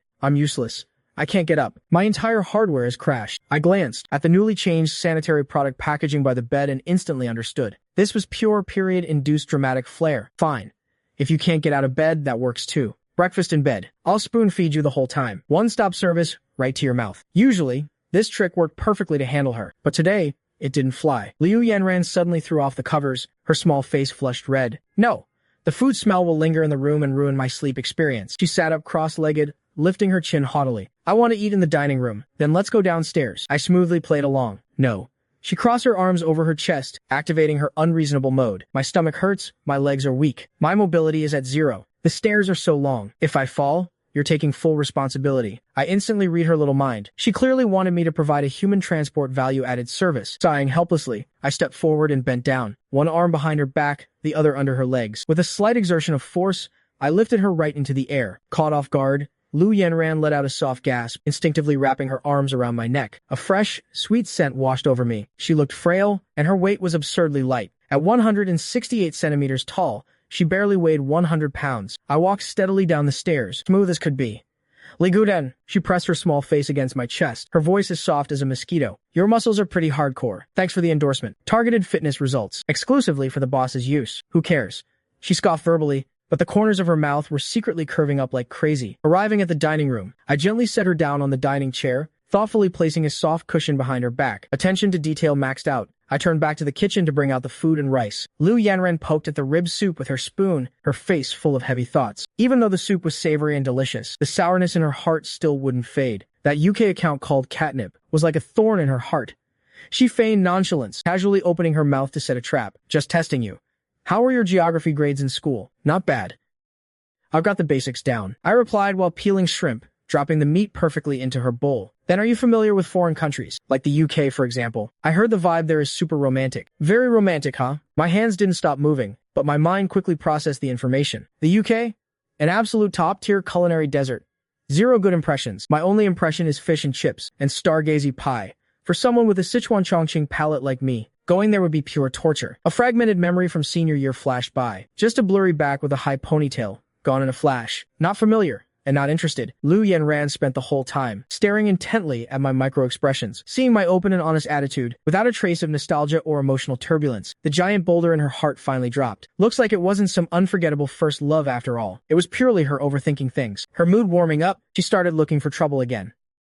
Setting food aside, which country do you like the most? She was purely trying to bait out my aesthetic preferences for a thorough background check. I wiped my hands and casually replied, if I had to choose, probably Russia. Minus dozens of degrees. Absurdly cold. Liu Yanran froze on the spot, her face full of confusion. I deadpan my reasoning. The girls over there are gorgeous. Long legs, pale skin, and they're frost-resistant. Straightforward personalities, no emotional baggage. Highly compatible with the Sichuan Chongqing vibe. I had just watched too many videos and thought the Fighting Nation was pretty interesting. But those words hit Lu Yanran's ears completely differently. Long legs, pale skin, frost-resistant? She looked down at herself, and her jealousy instantly exploded. Where the hell do I fall short? Smack. She slammed her spoon hard onto the dining table. Flames practically erupted in Liu Yanran's eyes. Her mentality completely collapsed. I just had PR crush your domestic rivals, and I haven't even finished settling the score with your UK first love, and now you're out here expanding your overseas dating market. Your business portfolio is going global now. Huh? She glared at me, grinding her teeth. Her aura maxed out. Are you trying to marry into a Russian family? I looked completely innocent, totally bewildered. Boss Lou, it was just a hypothetical chat. No need to blow it out of proportion. Hypothetical my ass. She was so mad her stomach cramps actually got worse. Shut up and eat. No talking aloud. For the next 10 minutes, the air pressure in the dining room was dangerously low. Lu Yanran turned her jealousy into an appetite, furiously scarfing down her food. She chewed every piece of pork rib with a loud crunch. She wasn't eating meat. She was clearly chewing me out from across the table. I was well versed in workplace survival rules. When the client is emotional, silence is the best solution. As long as she was willing to eat, everything was fine. After the meal, the hot soup settled in her stomach, sending warmth through her entire body. Her period cramps significantly subsided, and she felt like she'd recovered most of her HP. But once people get full, their laziness maxes out. Lu Yanran collapsed onto the sofa, completely unwilling to move. She tried to lift a leg, then just gave up and embraced the rot. The earth keeps spinning no matter who leaves, but she couldn't leave her sofa essential Li Gudan. Her voice was soft and squishy, all her murderous intent completely zeroed out. As I was washing dishes, she whined, I can't move, and I'm super bored. Come over here and entertain me. Give me some energy. I dried my hands, took off my apron, and walked into the living room, seeing her sprawled out like a puddle of soft jelly. I couldn't help but tease. Boss Lou, I'm a proper butler. I provide services, not performances. Lu Yanran rolled her eyes at me, resting her feet on the coffee table. In novels, CEO butlers read documents to coax people to sleep. Go to the study and get that macroeconomics book. I instantly raised an eyebrow, looking completely shocked. That thing works better than sleeping pills. Are you sure you want to hear it? Cut the crap. Bring it here and read. She hugged a throw pillow, lying flat and getting into the perfect immersive slacking posture. Following the client's orders, I held the macroeconomics book and activated my post-sales employee mode. Lu Yanran sank completely into the sofa, muttering to herself while swinging her little feet back and forth. With a picky client's face, she ordered, hurry up and read. Make it magnetic. Put some emotion into it. Read it with dramatic ups and downs. Give me the oppressive vibe of $100 billion corporate war. My eye twitched slightly. I was screaming internally. Making dry economics sound dramatic? That's as hard as making Siri perform a stage play on the spot. But my professional butler etiquette was maxed out. I wasn't going to argue with the client. Right now, her stomach was cramping, and her mind was a mess. What she needed wasn't stimulation, but immersive, hypnotic white noise. I cleared my throat and began, my voice deep and steady, completely devoid of emotion. When the aggregate demand curve shifts to the right, actual output and price levels rise simultaneously. No fancy intonations, just a standard, monotonous chanting mode the whole way through. Lu Yanran originally wanted to nitpick and complain about how boring it was, but my voice came with a built-in soothing buff. It completely drowned out the company issues, the internet trending topics, and the annoying UK first love drama. All of it was blocked out by this monotonous frequency. Only a sense of stable relaxation remained, perfectly curing her mental exhaustion. In the short term, supply shocks will trigger a stagflation loop. As I read, I observed her condition from the corner of my eye. 1 minute in, her swinging feet completely stopped. 2 minutes in, the hand gripping the pillow slowly slipped down. 3 minutes in, her eyelids started fighting a losing battle. So boring, she mumbled vaguely, struggling in vain to open her eyes and look at me. I remained unmoved, continuing to output my hypnotic scripture. The Phillips curve illustrates the trade-off logic between unemployment and inflation. As that sentence landed, Lu Yanran completely powered down and crashed. Her breathing became long and even. She had entered a deep sleep. I closed the book and gently placed it on the coffee table, instantly unlocking my slacking time. Honestly, it was ridiculous. No matter how domineering the female boss was, she couldn't withstand the triple hypnotic critical strike. Period weakness, carb coma, and economics white noise.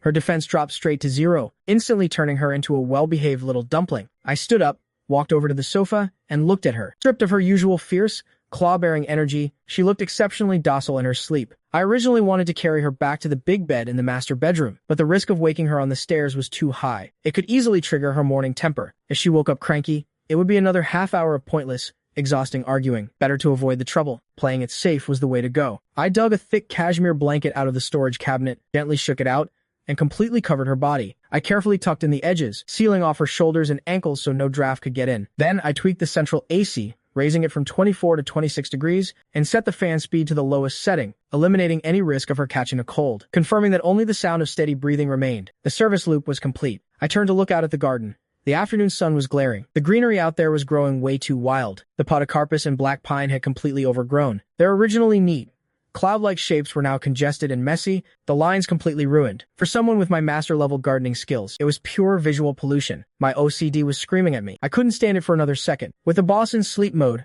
my free, slacking KPI officially began. I headed straight for the tool shed. I quickly gathered a full set of gear, heavy-duty pruning shears, a portable handsaw, and non-slip gloves. Everything was ready. I went outside, heading straight for the most overgrown podocarpus. The trunk had a great foundation, but sadly, it had been neglected and had grown completely out of control. I circled the tree twice, and my mind instantly generated the optimal pruning plan. Keep the main trunk, remove the dead branches, and shape the canopy. The entire process was clear and precise in my head. Snip! With the first cut, an overgrown side branch fell straight to the ground. The cut was perfectly smooth. My hands moved in a blur, branches falling continuously. The rhythm was silky smooth as the messy foliage was quickly cleared away. The canopy's layers gradually returned to a neat, structured form. Meanwhile, outside the villa's courtyard, a black Volkswagen Phaeton slowly and steadily pulled up. Low-key but luxurious, an elderly man in his 60s stepped out of the back seat. His hair was gray but styled immaculately. Wearing a traditional Tang suit, he rolled a pair of smooth, polished walnuts in his hand. He carried the natural, subtle pressure of someone in power. It was none other than Liu Yanran's father, Liu Changshan. The driver was about to step forward and ring the bell, but he raised a hand to stop him. No need to make a fuss. I'll just quietly go in and take a look. Liu Changshan clasped his hands behind his back and slowly walked into the yard. The courtyard gate was unlocked, a habit exclusive to when Liu Yanran was home. Just as he stepped into the yard, the crisp, clean sound of pruning shears reached his ears. He turned toward the sound, locking onto a corner of the garden. I was standing with my back to him, wearing a white shirt and black slacks, efficiently pruning the tree. The shears opened and closed rhythmically, every cut precise and effective. Liu Changshan frowned slightly, secretly puzzled. This new gardener was way too young. He was about to speak up and ask, but the words instantly died in his throat. He watched as the messy, bloated canopy gradually took shape in my hands. The density was perfectly balanced, the lines sharp and clean. The premium aesthetic was instantly maxed out. He was an expert bonsai collector, and he saw the technique at a glance. This wasn't just random trimming. It was a top-tier, traditional pruning method. Every cut hit the crucial nodes, removing the excess to reveal the essence, creating airflow and shape. His curiosity piqued. He stepped forward quietly, watching in silence. He kept his distance the whole time, not daring to interrupt my rhythm. I was completely absorbed in the gardening, entirely unaware of the audience behind me. Parallel branches, inward-growing branches, and overgrown shoots were precisely cleared out one by one. The stiff canopy slowly transformed, taking on the elegant, flowing texture of a guest-greeting pine. For the final cut, I decisively snipped off a thick, nutrient-hogging branch on the left. The moment that branch hit the ground, the entire tree's aura completely transformed. Clean, sharp, and full of character. The margin for error was zero. Liu Changshan couldn't help but slap his thigh in admiration on the spot.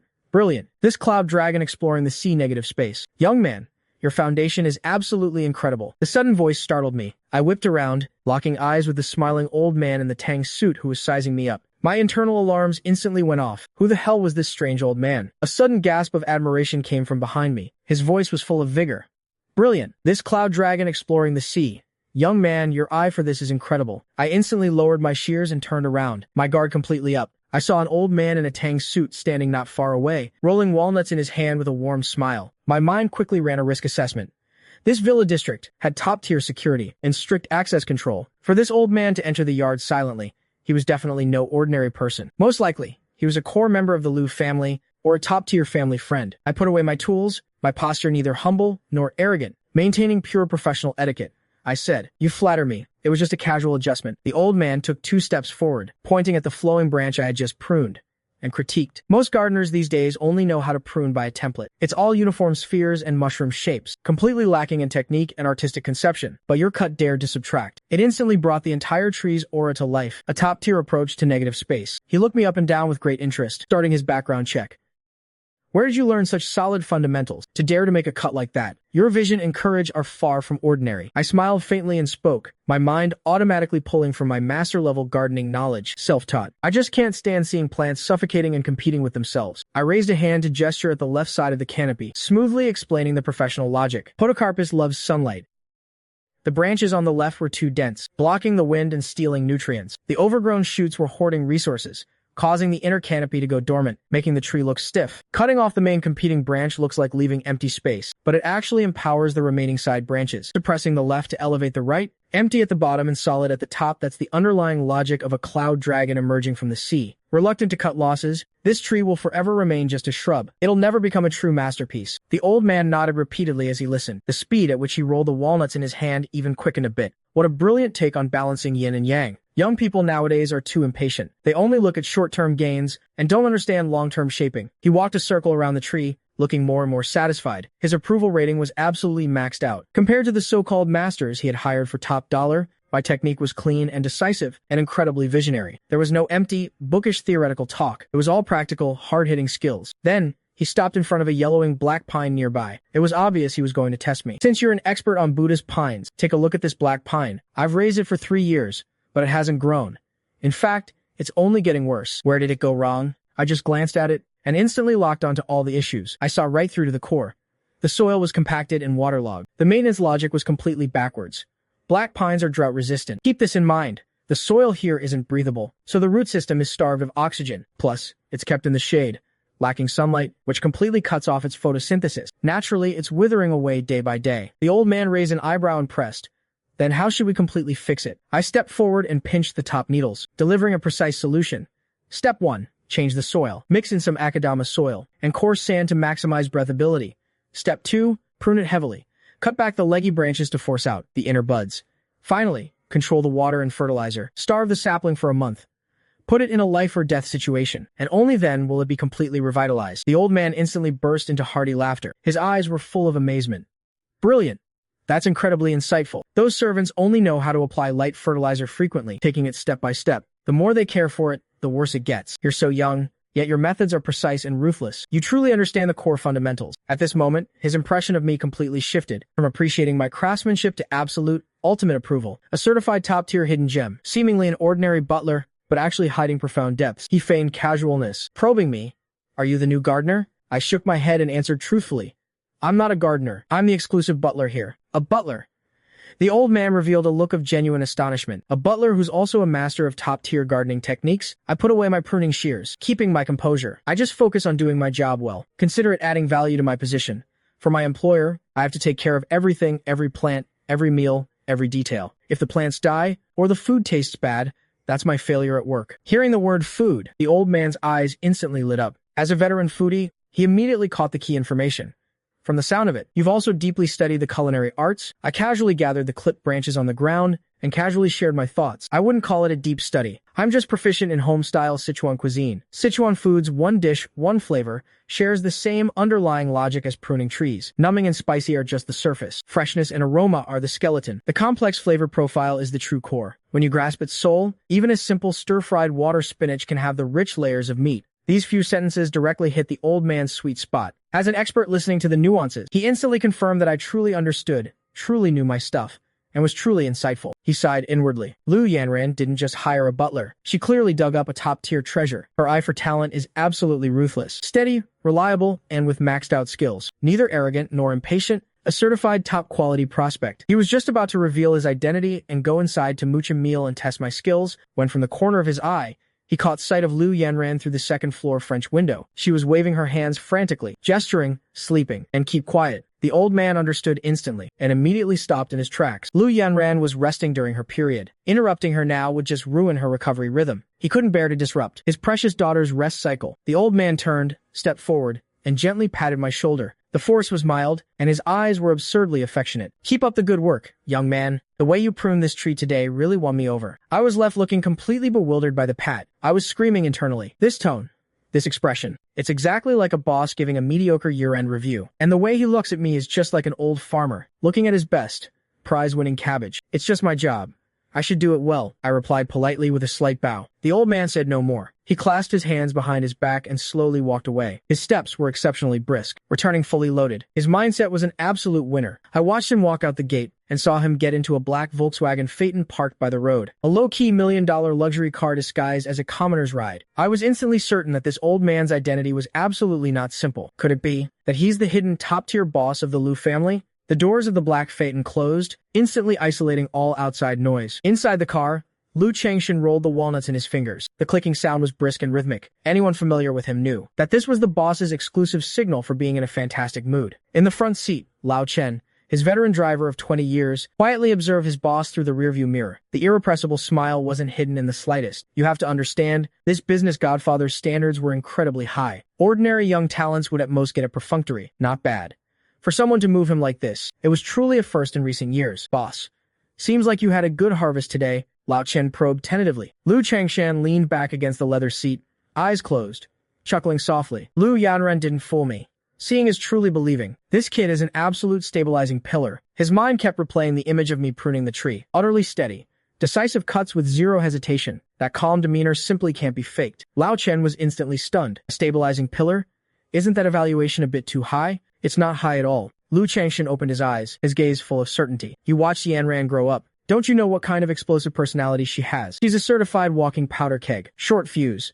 Explosive temper. He sighed softly, full of an old father's helplessness. This girl takes after her mother. She's got a fierce temperament and incredibly picky standards. In college, her suitors lined up, but they were all completely wiped out. The clingy ones were ruthlessly rejected, and the rest were either after the Lu family's resources or spineless cowards. After graduation, she insisted on starting her own business. I secretly provided a lot of resources to back her up, so it was smooth sailing. That smooth sailing only made her personality even more arrogant and aloof. Lu Changshan tapped his fingers lightly on his knee, accurately analyzing the underlying logic. The current Lu Yanran is just like that wildly growing Buddhist pine, growing too aggressively, with messy branches and leaves. It looks flamboyant, but internally, it's unbalanced. What she lacks most right now is someone who knows what they're doing, someone who dares to prune her precisely, and is brave enough to keep her core intact, helping her settle and take shape. Lao Chen instantly had an epiphany. Are you saying Mr. Li is the one to prune her branches? Exactly. Lu Changshan recalled my phrase. Put it in a life-or-death situation, and his smile deepened. This kid has a steady temperament and hardcore skills. When I tested and observed him, he was neither humble nor arrogant the entire time. He didn't show the slightest intention of sucking up, only with this kind of composure. Can he firmly handle that little T-Rex of ours? If it were anyone else, they would have taken the chance to cling to my thigh and desperately curry favor. Retracting his smile, Lu Changshan instantly switched to his superior boss mode. His aura suddenly turned cold as he issued a serious command. Lao Chen, use all our connections and channels. Dig through everything overnight. Uncover all of Li Gudan's background information. Anyone placed by my daughter's side must have a clean background. That's the bare minimum requirement. Lao Chen immediately complied.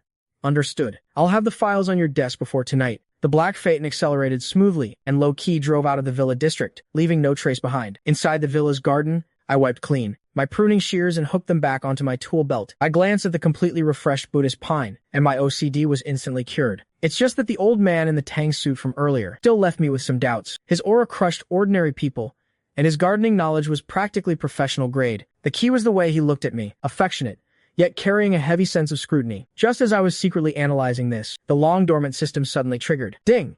Key character recognition achieved. Source: Business Godfather Lu Changshan. Recognition level: Deep appreciation. Congratulations! Unlocking God-level skill. Passive God-level reaction. Skill description: Neural reflexes pushed to the human limit. Can capture 0.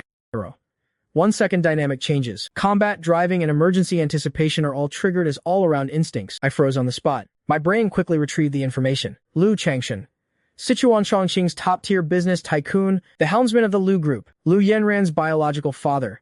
I suddenly turned my head to look at the gate. The luxury car was long gone. No wonder he could freely enter and exit a top-security villa district. Turns out it was the Lu family's Emperor Emeritus, coming for an undercover inspection. I quickly reviewed my entire performance just now. Professional output the whole time. Neither humble nor arrogant. No slacking or half-assing. My workplace persona held up perfectly. I didn't make a single mistake. Wait a minute. I stroked my chin, remembering the old man's comment. Your methods are quite ruthless. The subtext of that sentence seems a bit off, doesn't it? Half an hour later, at the Lu family's main estate, Lu Changshan walked with brisk steps, looking as energetic as a 20-year-old. Lin Yue was sitting in the living room flipping through a magazine. Seeing him, she casually teased. Did you find money on the street? You're smiling so smugly. Lu Changshan sat down and took a huge gulp of tea. His face was full of joy. Finding money is nothing. I found a top-tier treasure. His excitement was maxed out as he activated his crazy praise mode. He bragged about my tree pruning, my conversation, and my mindset, hyping me up in every aspect. He made me sound like a modern-day prime minister, perfectly tailored to assist Lu Yanran. Lin Yue frowned more and more as she listened. She stayed completely clear-headed and refused to be brainwashed. She hit the nail on the head and poured cold water on him. Alright, stop bragging. This young man might indeed have skills, but you're just stuck in your own one-sided echo chamber. Has Yanren been single all these years because of a lack of excellent men? It's because she's independent and her standards are too high. She doesn't fall for anyone easily. If the girl doesn't like him, it doesn't matter how highly you think of him. With that bucket of cold water poured on him, Lu Changshan's excitement instantly cooled down by half. Thinking about it carefully, that was indeed the underlying logic. He hurriedly looked for arguments to rebut, his confidence maxing out again. Impossible. Lao Li said Yanran's appetite has skyrocketed these past 2 days. She's not a picky eater anymore, and she doesn't leave any leftovers. She even eats all the scallions she used to hate. Grabbing her stomach is the breakthrough point. This is definitely a sign of affection, right? Lin Yue delivered a critical eye roll on the spot, directly exposing him. You're just a pig-headed fool. Liking the food he cooks and liking him as a person are two completely different things. Don't play matchmaker and mess with the young people's rhythm. Just sit tight, watch quietly, and see how things actually play out. Lu Changshan was scolded into submission and instantly backed down. All right, you're right, honey. I'll follow your lead. Meanwhile, the first floor of the villa was absurdly quiet. I was standing at the kitchen counter, getting ready to prep some fruit. A mosquito was frantically circling above my head, trying to forcefully leech my HP. If it were before, I probably wouldn't have bothered with such a trivial thing, but things were different now. With the newly unlocked God-level reaction equipped, I directly locked onto the sound. The flow of time around me instantly slowed down. The mosquito's flight path was clear as day. Without even batting an eyelid, I gently flicked my wrist. Swish! The back of the knife hit it with pinpoint accuracy. The mosquito dropped to the ground on the spot, knocked out cold. I raised an eyebrow at my trophy, genuinely impressed by the system's hardcore capabilities. The practical experience of this new skill was absolutely top-tier, ceiling level. I looked up at the wall clock, 5:10 p.m. Calculating the metabolic cycle of her period's lethargy and her deep sleep phase, my sleeping beauty was just about ready to reboot, come online, and start acting up. I skillfully took out a clay pot and started her exclusive after-sales care packet. Pitted red dates, shelled, longans, and old ginger, paired with brown sugar. Bring to a boil on high heat, then simmer on low. The entire process was executed flawlessly. The sweet, comforting aroma of cooking filled the empty villa. Just as I turned off the heat and poured it into a thermos, there was a noise from the staircase. The smack-smack sound of slippers carried a massive amount of explosive anger. I walked out of the kitchen carrying the tray, and bumped right into Lu Yanran. Her curly hair was a mess, with a few stubborn cowlicks sticking up, standing tall and defiant. Her nightgown hung loosely on her, and she looked like she was in a cranky, half-awake state. Li Guden, what time is it? I'm about to starve to death. She gripped the handrail and glared at me. Her aura maxed out. It's so stuffy in here I could die. Is the fresh air system not turned on? I'm going out for some fresh air, right now. Immediately, I calmly stepped forward and handed her the warm brown sugar water. Hydrate first. Stabilize your body's condition. She snatched the cup and tilted her head back, taking a huge gulp. After drinking, she slammed it down. Clang. Her mood was visibly irritable. Let's go. Change your clothes.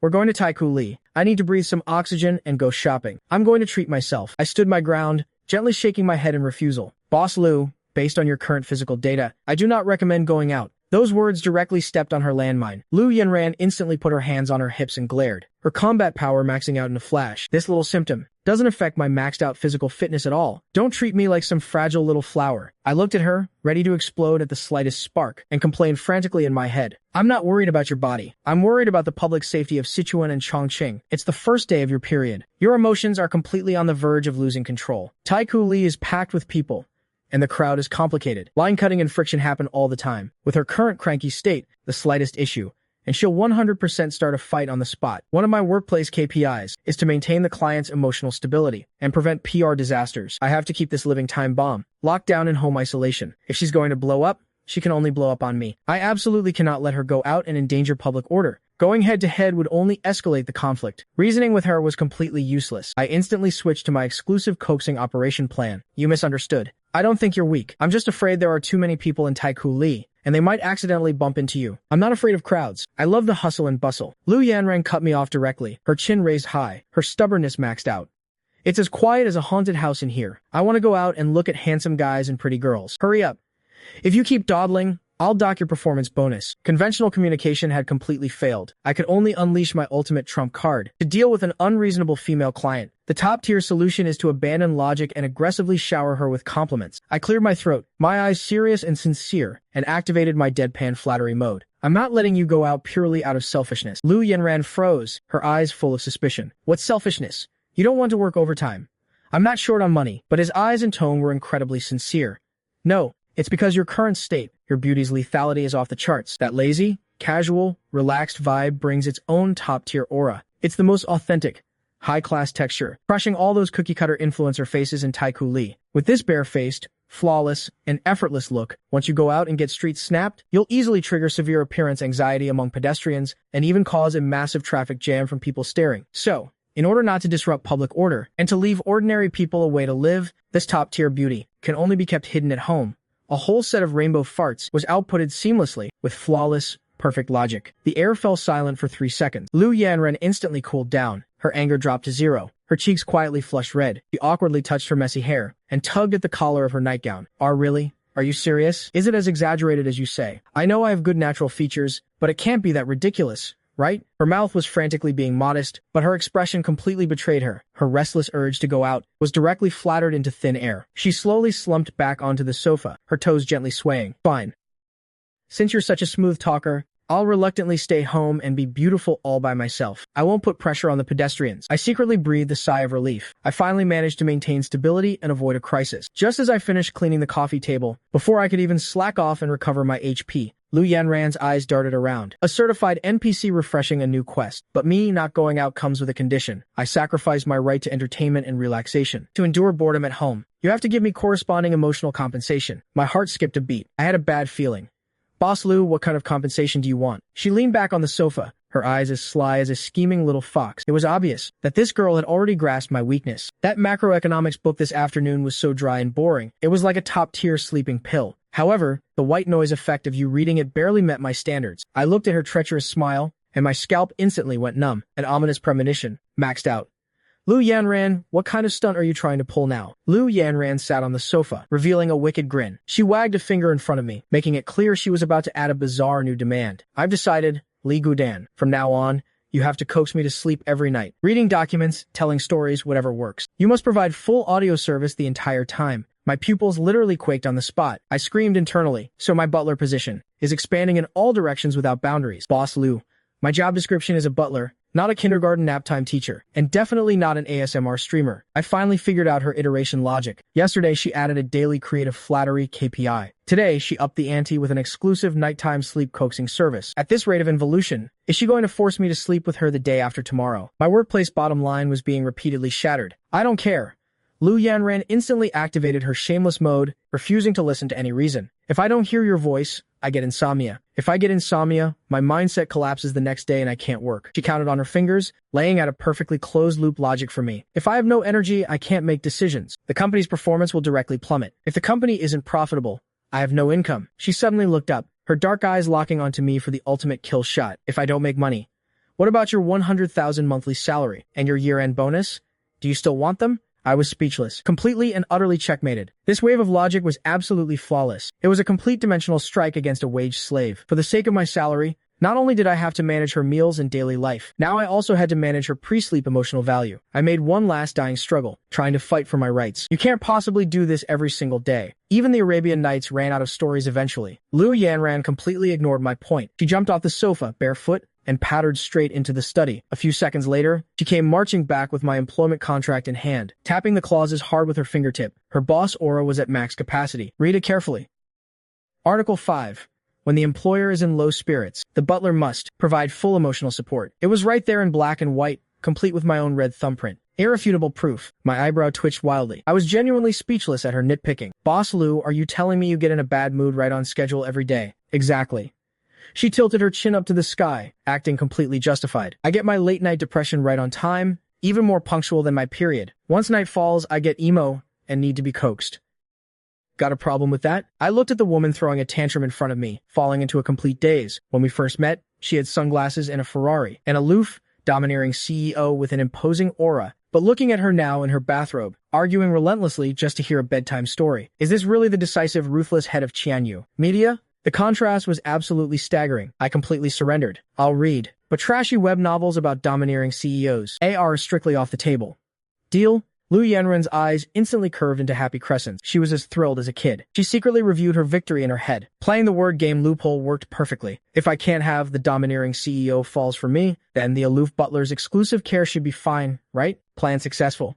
Nighttime exclusive service secured. She completely let herself go, sprawling back on the sofa and scrolling wildly through short videos, giggling foolishly every now and then. I shook my head helplessly, turned around, and headed into the kitchen to start my overtime. She was still on her period, so her diet had to be strictly controlled down to the last detail. No greasy or cold food. It had to be light but packed with nutrition. I took out some fresh chicken breast, preparing to make an authentic dish of furong chicken slices. It's a top-tier, delicate Sichuan dish. Eating chicken without seeing the chicken, it heavily tests a chef's skill. Remove the fascia, pound the meat into a paste, mix in egg whites, add broth, and whip it until it's firm. Holding the back of the knife, I rhythmically pounded the chicken meat.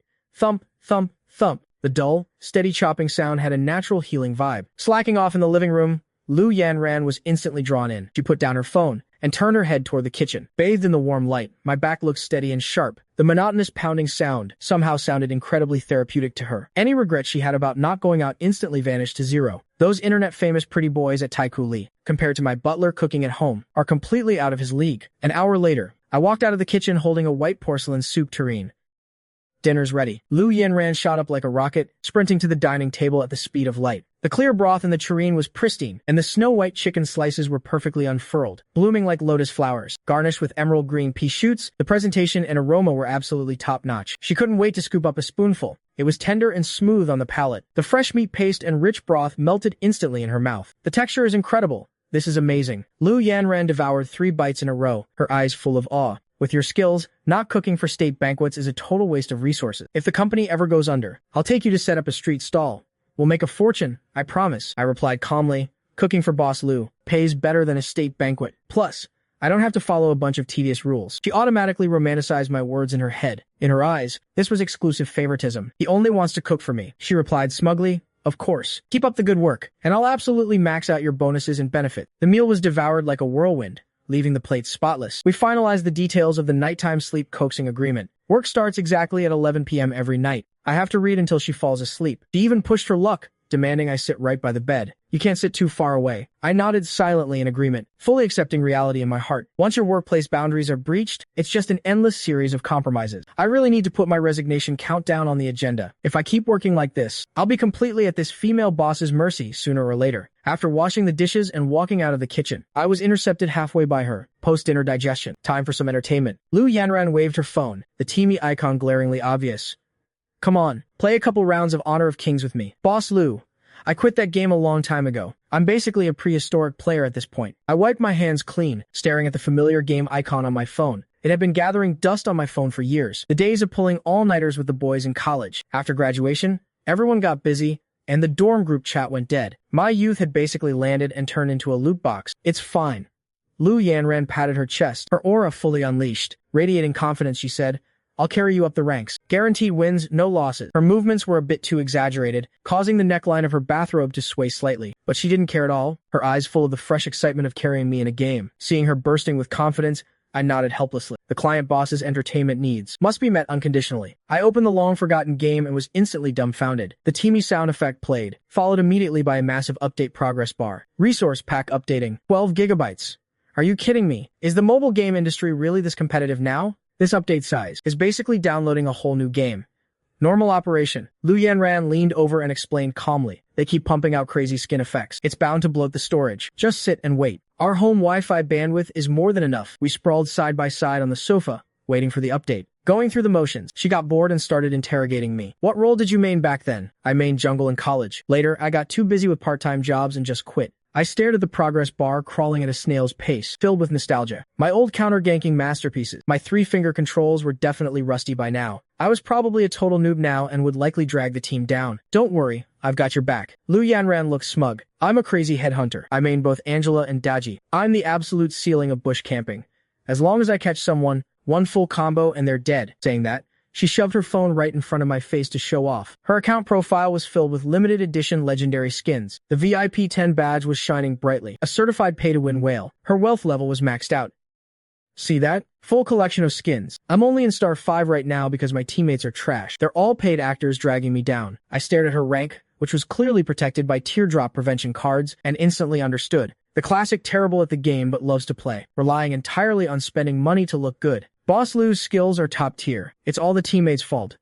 I lied through my teeth, hyping her up with peak workplace emotional intelligence. I'll be relying on you to carry me later. I'll just lie flat and leech some points. Glancing at the update that still needed a few minutes, I stood up and said, I'll go cut some fruit. We'll play better with some snacks. I put down my phone and walked into the kitchen, leaving Lu Yanran alone in the living room. She instantly activated her secret investigation mode, tapping into my account to snoop around. Clearly, she wanted to dig up my past gaming stats. After some searching, she successfully found my grayed out game ID. Current rank, Bronze 3. Highest rank, King. Hiding your true strength.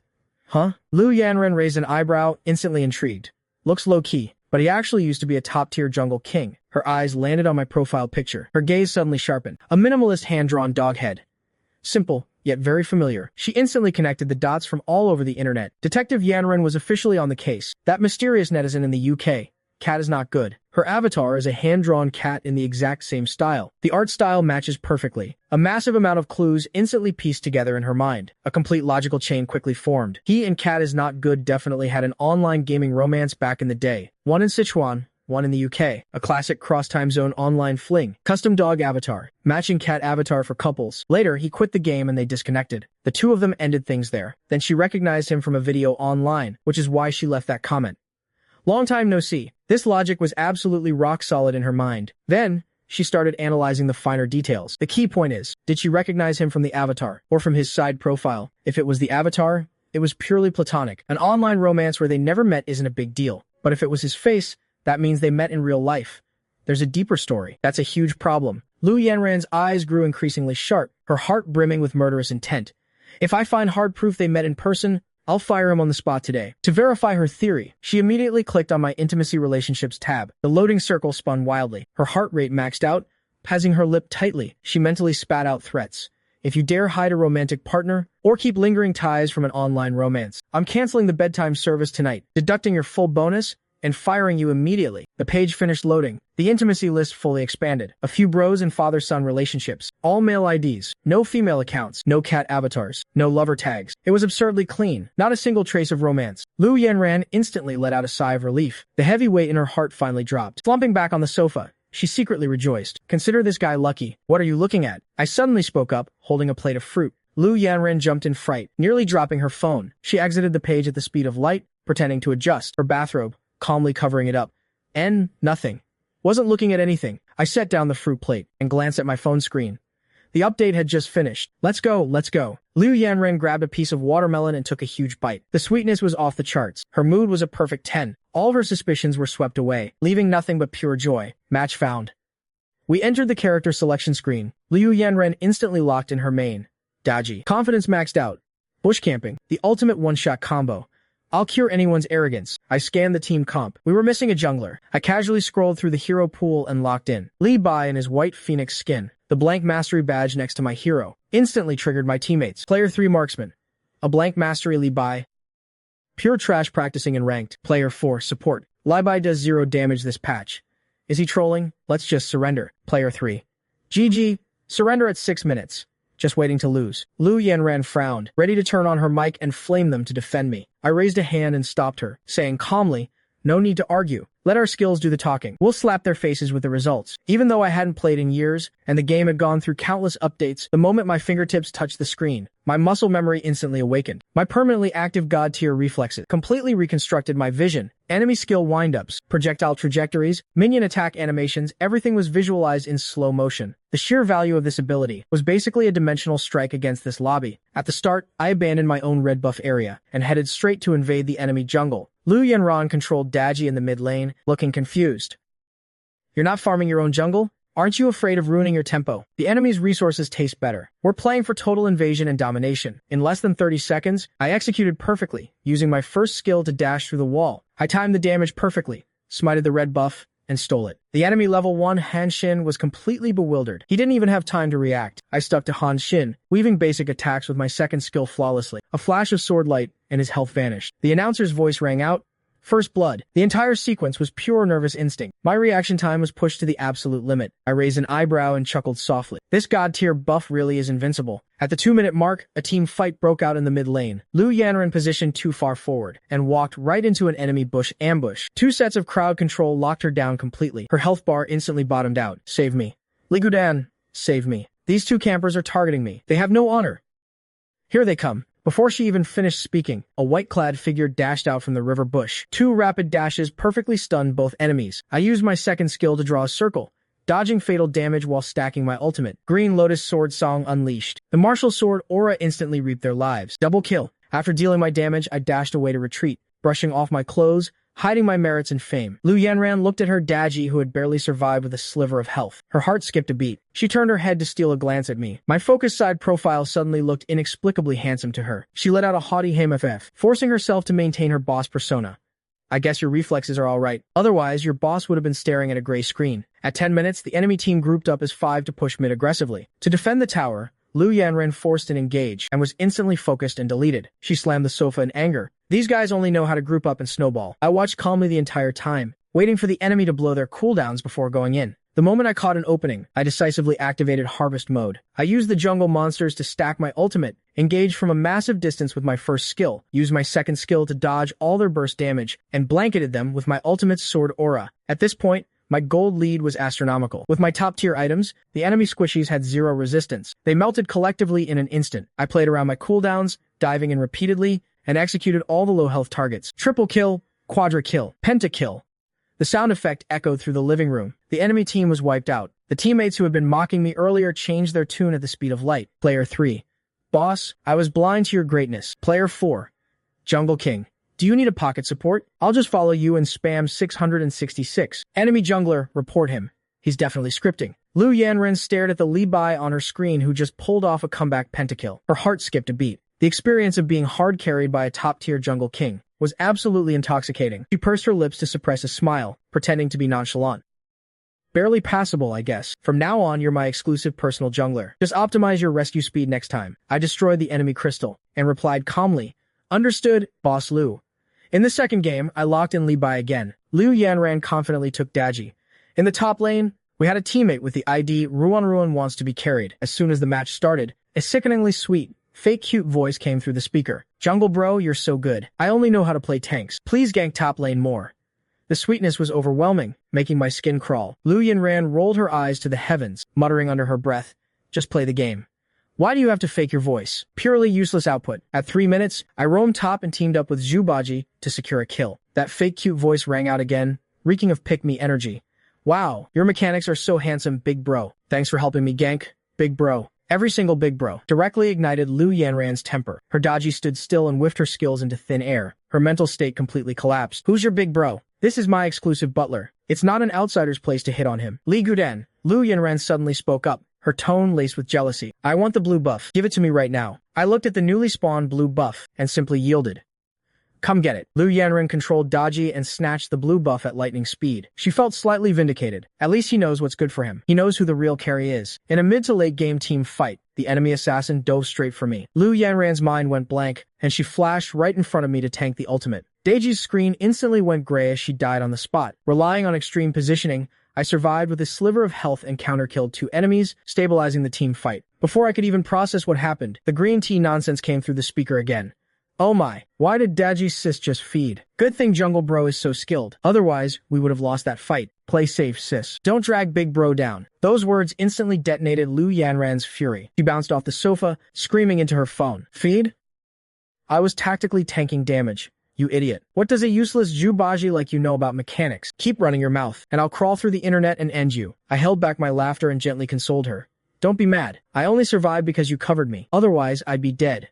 Your sacrifice was incredibly valuable. You're definitely the core of the team. After my precise emotional support, Lu Yanran finally calmed down. Exactly.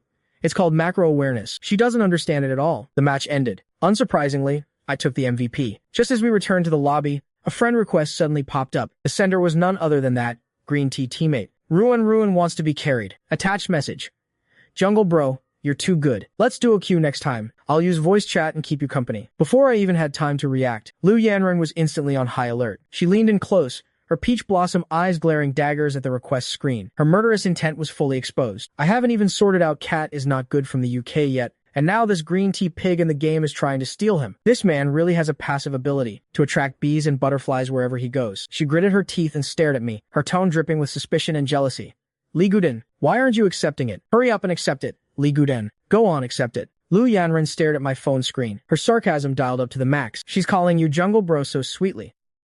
She really knows how to please a man, not like me, who's just clumsy and only knows how to yell at you. I glanced at the pink, girly avatar, then looked at the client beside me, who was about to breathe fire, and sighed helplessly. I tapped reject and typed 4 words in the reply box. Sorry, I don't carry. The sour smell of jealousy in the air, and the scent of gunpowder instantly dissipated. Liu Yanran watched my every move closely, the corners of her mouth twitching upward uncontrollably. She forced down her smile, and lightly nudged my calf with her foot.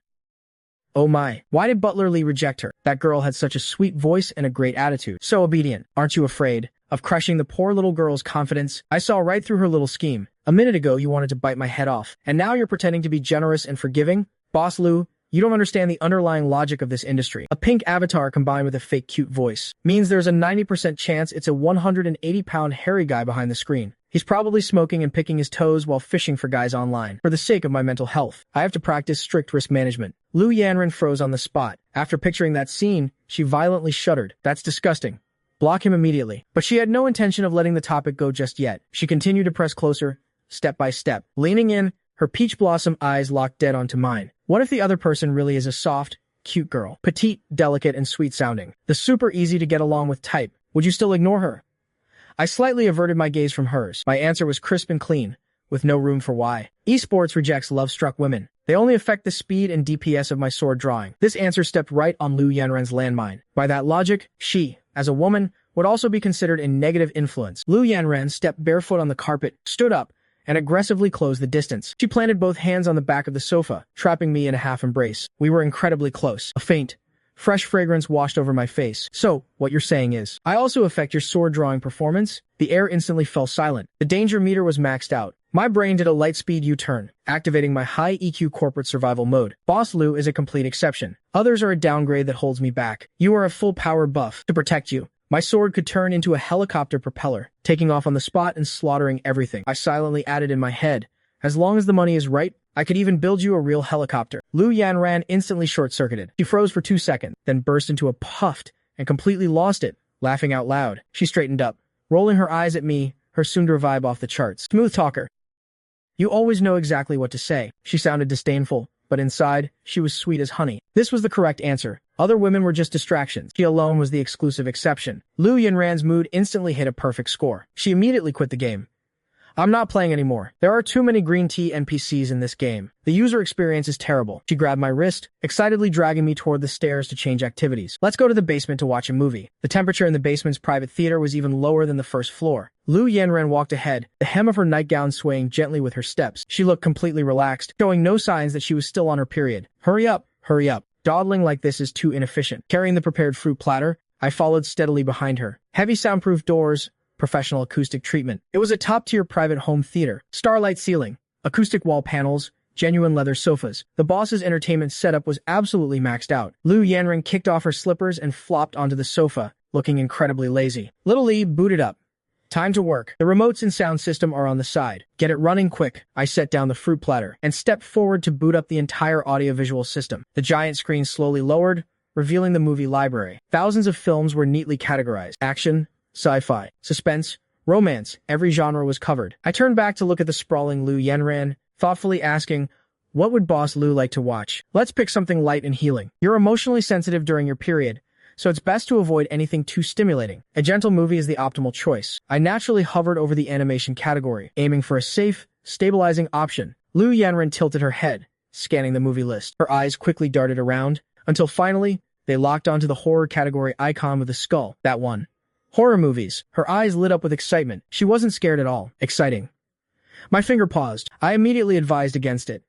I don't recommend horror scenes. It can trigger vascular constriction, which will highly likely worsen your cramps. Let's go with Paddington or Up. They're healing and will help you sleep. Liu Yanran rolled her eyes hard on the spot. Looking utterly disgusted, she said, Are you treating me like a 3-year-old? I am a media boss who manages thousands of employees. If word gets out that I'm hiding away watching childish cartoons, my professional image will completely collapse. I calmly stated the objective facts. Even a domineering CEO needs an emotional buffer. A childlike heart knows no age. Gentle movies can effectively relieve physical discomfort. No, I'm not listening. Liu Yanran stiffened her neck, fully embracing her stubborn, bossy persona. Only horror movies can spike my adrenaline, fighting poison with poison to override the pain. I was genuinely left speechless by this ant flow logic. The excitement only lasts a few minutes. Afterward, the pain will rebound twice as hard, and it'll likely trigger nightmares tonight. It's not worth the risk. My dissuasion gave Liu Yanran the perfect opening. She sat up straight, propped her chin on her hand, and stared at me. With a look of absolute realization, she said, "After all that yapping, you're the one who's too scared to watch, aren't you?"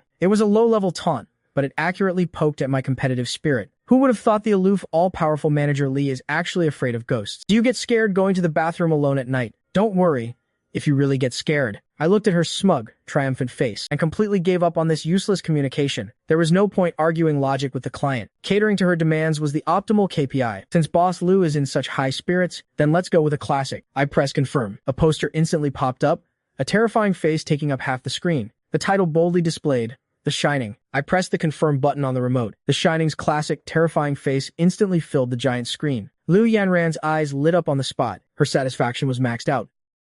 Now this is what I'm talking about. Way better than some cartoon. She was calculating her master plan perfectly in her head. Not only could she maintain her aloof, domineering CEO persona and crush the horror movie atmosphere, but she could also wait for me to break down in fear and cling to her. Then she could smoothly comfort and mock me at the same time. A win-win situation. She was absolutely winning. I casually turned off all the lights. The theater instantly plunged into pitch black. Only the eerie blue light from the screen flickered. The AC continued to pump out cold air. The creepy atmosphere was perfectly set. Liu Yanran quickly scooted over and patted the empty seat next to her. Sit closer.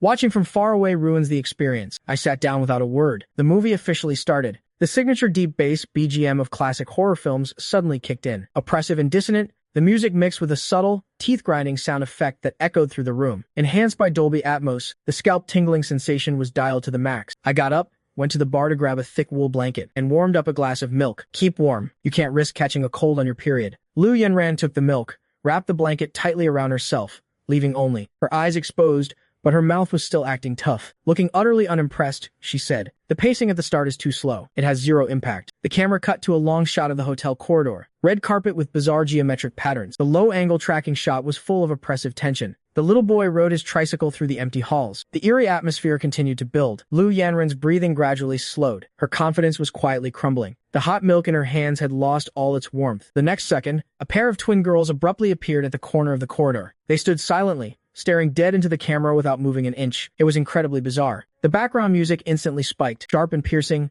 striking right at the nerves. Holy!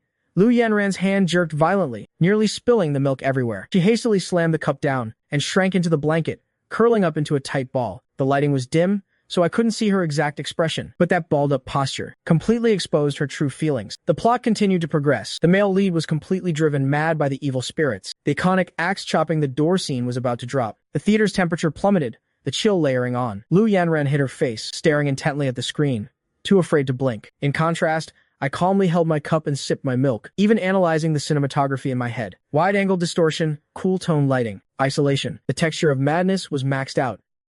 The director's shooting techniques and attention to detail were absolutely top tier. Bam! The giant axe viciously smashed into the wooden door. Splinters flew, exploding across the screen. The female lead's hysterical scream pierced through the surround sound. Liu Yanran violently flinched, shrinking deep into the sofa like she'd been electrocuted. She instinctively turned to look at me, trying to find some mutual empathy. But instead, her mental state instantly collapsed. My expression was completely calm. I was slowly sipping my milk, absurdly unfazed. I looked like an old man watching a shadow puppet show in the park. Not a single ripple of emotion. Liu Yanran was screaming internally. Does this guy not have a fear receptor? Unable to bear it anymore, she raised her foot and lightly kicked my calf. Li Guden, are you really not scared? I turned to look at her, panicked eyes peeking out from the blanket. It's all just filming tropes. Once you understand the underlying logic, it loses its intimidation factor. At that moment, Liu Yanran really wanted to hit someone. She didn't want a cinematography breakdown or a film analysis. She wanted me to panic, to test the waters, or even actively cling to her for comfort. My rational analysis was purely useless output. Fake it. Keep faking it. You're obviously scared, weak in the knees, yet you're still forcing yourself to explain camera angles. If you're scared,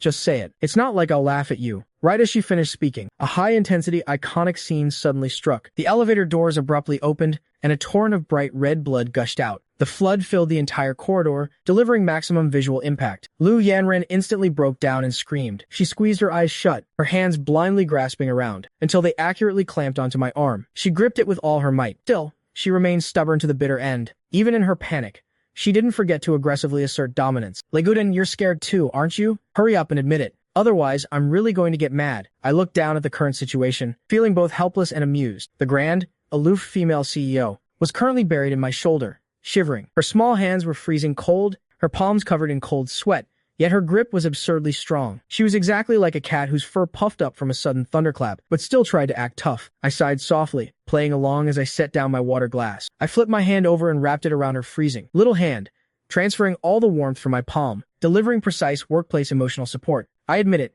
I am a little scared, boss. Lend me your hand to give me some courage. Is that okay? Lu Yanran froze on the spot. Her heartbeat suddenly skipped a beat. The warmth spread from her fingertips throughout her entire body, dispelling most of the chill. Clinging to her last shred of tsundere pride, she said stiffly, "Good that you know. Seeing as you're doing your duty as an employee, I'll reluctantly let you hold it." Though her words were a concession, her hand flipped over and tightly interlocked with mine. Her body unconsciously leaned closer to me, seeking a sense of security. "You're only allowed to hold my hand. If you dare take advantage of this, I'll dock your bonus. I'm reluctantly letting you hold it. Consider yourself lucky." Lu Yanran kept up her bossy facade verbally, but her hand's actions were incredibly honest. She fiercely gripped my hand in return, her grip strength maxed out. The endless stream of warmth from my palm perfectly counteracted the theater's gloomy chill. She naturally leaned into my side, pressing half her body right up against me. "Only hold my hand. Cross the line and take advantage, and I'll dock all your..." Message received. "I will strictly abide by the client's rules," I replied calmly. The horror movie was still broadcasting its high-intensity scenes. Axe chopping and piercing sound effects bombarded us in turns, but Lu Yanran's attention had long since completely detached from the movie's plot. All her senses were entirely focused on our clasped hands. My palm was broad and dry, its temperature as stable as a thermostat. Her mind was frantically reviewing the omnipotent value of these hands of mine. They could cook, they could massage. The attention to detail was impeccable, truly an all-purpose secondary brain. Lu Yanran frantically brainwashed herself internally, forcing her logic to come full circle. He definitely got so scared his mind broke, which is why he needs my protection. I'm not being clingy. I'm just being a responsible boss, showing compassion to my employee and providing an emotional safety net. Having finished her self-hypnosis, she comfortably snuggled even closer against me. I accurately caught her little movements, helplessly roasting her in my head. This woman is the ultimate walking contradiction. Talking a big game before the match about dominating the horror movie, but in actual combat, she's scared like a little quail. Still, this quiet, obedient look is much more pleasing to the eye than your usual fangs and claws. Leaning against my stable heat source, Lu Yanran became completely desensitized. Through the next few waves of high-intensity jump scares, she remained calm and steady the whole time. Compared to the horror movie's atmosphere, the sense of security from my body heat completely crushed it. The steady, even rhythm of my breathing was like top-tier white noise. It even seemed to soothe the cramping pain. From her period, the main plot entered its final act. Lu Yanran's eyelids started fighting a losing battle. Her tense nerves completely relaxed, and sleepiness instantly washed over her. Her head suddenly dropped, resting securely in the crook of my neck. The movie credits rolled. The ending theme played softly. Everything around us fell completely silent. By the faint light of the screen, I could clearly see her sleeping face. Her long eyelashes drooped, her breathing even, stripped of all her tsundere edge. I tried to gently pull my hand away, planning to end this forced overtime shift. But the moment I moved, Lu Yanran's brows instantly furrowed. She gripped my hand even tighter and mumbled a vague sleep talk. "Don't go." My movements instantly froze. I am absolutely being held hostage here. Fine, take the client's money, solve the client's problems. I'll throw in the body pillow service for free. Delivering comprehensive, 360-degree workplace empowerment. I completely gave up struggling. Operating with one hand, I switched to a sci-fi movie. The eerie hotel faded out, and a deep, starry cosmos filled the screen. Maintaining this awkward posture, I forcefully sat through an entire movie. Time flew by. When the screening ended again, it was already 2 a.m. 4 hours in a fixed position left half my body completely numb. Heavy exhaustion hit me, and I leaned against the back of the sofa, falling into a deep sleep. The next morning, faint light spilled into the theater through the ventilation window. Lu Yanran woke up first. Her brain was still in a laggy boot-up state. The unfamiliar ceiling made her blank out for a second. Her whole body felt warm and toasty, and she was hugging a space heater with an incredible texture. She instinctively nuzzled against it, casually running her hand over it. The firm, solid texture was completely unlike the soft, squishy pillows at home. Her crashed brain instantly rebooted. Lu Yanran snapped her head up. My face, mere inches away, instantly crashed into her line of sight. The fragmented memories of last night instantly pieced themselves together, forming a complete loop. Watching the horror movie, getting scared to death, grabbing my hand, huddling together, and clinging to me until she fell asleep. She stiffly looked down and saw her own outrageous sleeping posture. She was wrapped around me like an octopus. The position was incredibly intimate. One arm around my waist, the other hand resting on my abs. Her long leg was draped over my waist, and the hem of her nightgown had ridden up, her snow-white skin pressing directly against my pants. The air instantly froze. The awkwardness meter shattered. Lu Yanran's brain went into overdrive, and in 1 second, she finalized the optimal solution. Not only did she not move away, she actually burrowed deeper into my arms, adjusted into the most comfortable position, closed her eyes, and continued pretending to sleep. Whatever. As long as I don't open my eyes, the one who feels awkward is him. 6:30 a.m. The Lou Villa's private theater. I slowly woke up. The moment I regained consciousness, I noticed something was wrong. My chest felt heavy, and there was a scorching hot heat source pressed against me. I looked down, and my pupils instantly earthquaked. Lu Yanran was wrapped around me like an octopus. Her silk nightgown had slipped loosely, half exposing her shoulder. Her long, slender leg was thrown across my waist and stomach, locking me down tight. This posture was arrogant and domineering, its lethality maxed out. My temples throbbed wildly. My composure instantly crumbled by half. I am a hot-blooded, able-bodied adult male, suffering this kind of double impact first thing in the morning. A critical hit to both sight and touch. Nobody could withstand this. Boss Lou, this isn't cultivation. This is purely a deliberate test of a grassroots employee's bottom line. I hastily recited the core socialist values 3 times in my head, forcefully suppressing my restlessness, and successfully stabilized my emotions. My professional ethics are rock solid. I absolutely will not cross the line and crash my career. Coaxing to sleep is part of the job, but full-body cuddling is a premium paid service. It's not in the contract, it's not in the KPIs, and I absolutely refuse to work unpaid overtime. I gently raised my hand and carefully pinched her ankle. The touch against my fingertips was cool, smooth, and delicate, an absolutely premium texture. I gently nudged it outward, attempting a safe extraction. But the moment I moved, Lu Yanran in my arms immediately let out a dissatisfied whimper. Instead of letting go, she hugged me even tighter. Her Oscar-worthy acting instincts were fully activated. I was speechless on the spot. This NPC's clinginess buff is way too overpowered. If I drag this out any longer, things are definitely going to go south. I need to cut my losses immediately. I seized the brief window when she shifted to adjust her posture and pulled off an extreme maneuver. My right hand swiftly grabbed a nearby throw pillow. With a flawless substitution jutsu, I instantly extracted my body and precisely shoved the pillow into her arms, hugging the suddenly shape-shifted heat source. Lu Yanran frowned in confusion. She blindly patted it a couple of times with her eyes closed. The texture and smell were completely wrong, but at one point for being big and soft enough, it barely managed to appease her.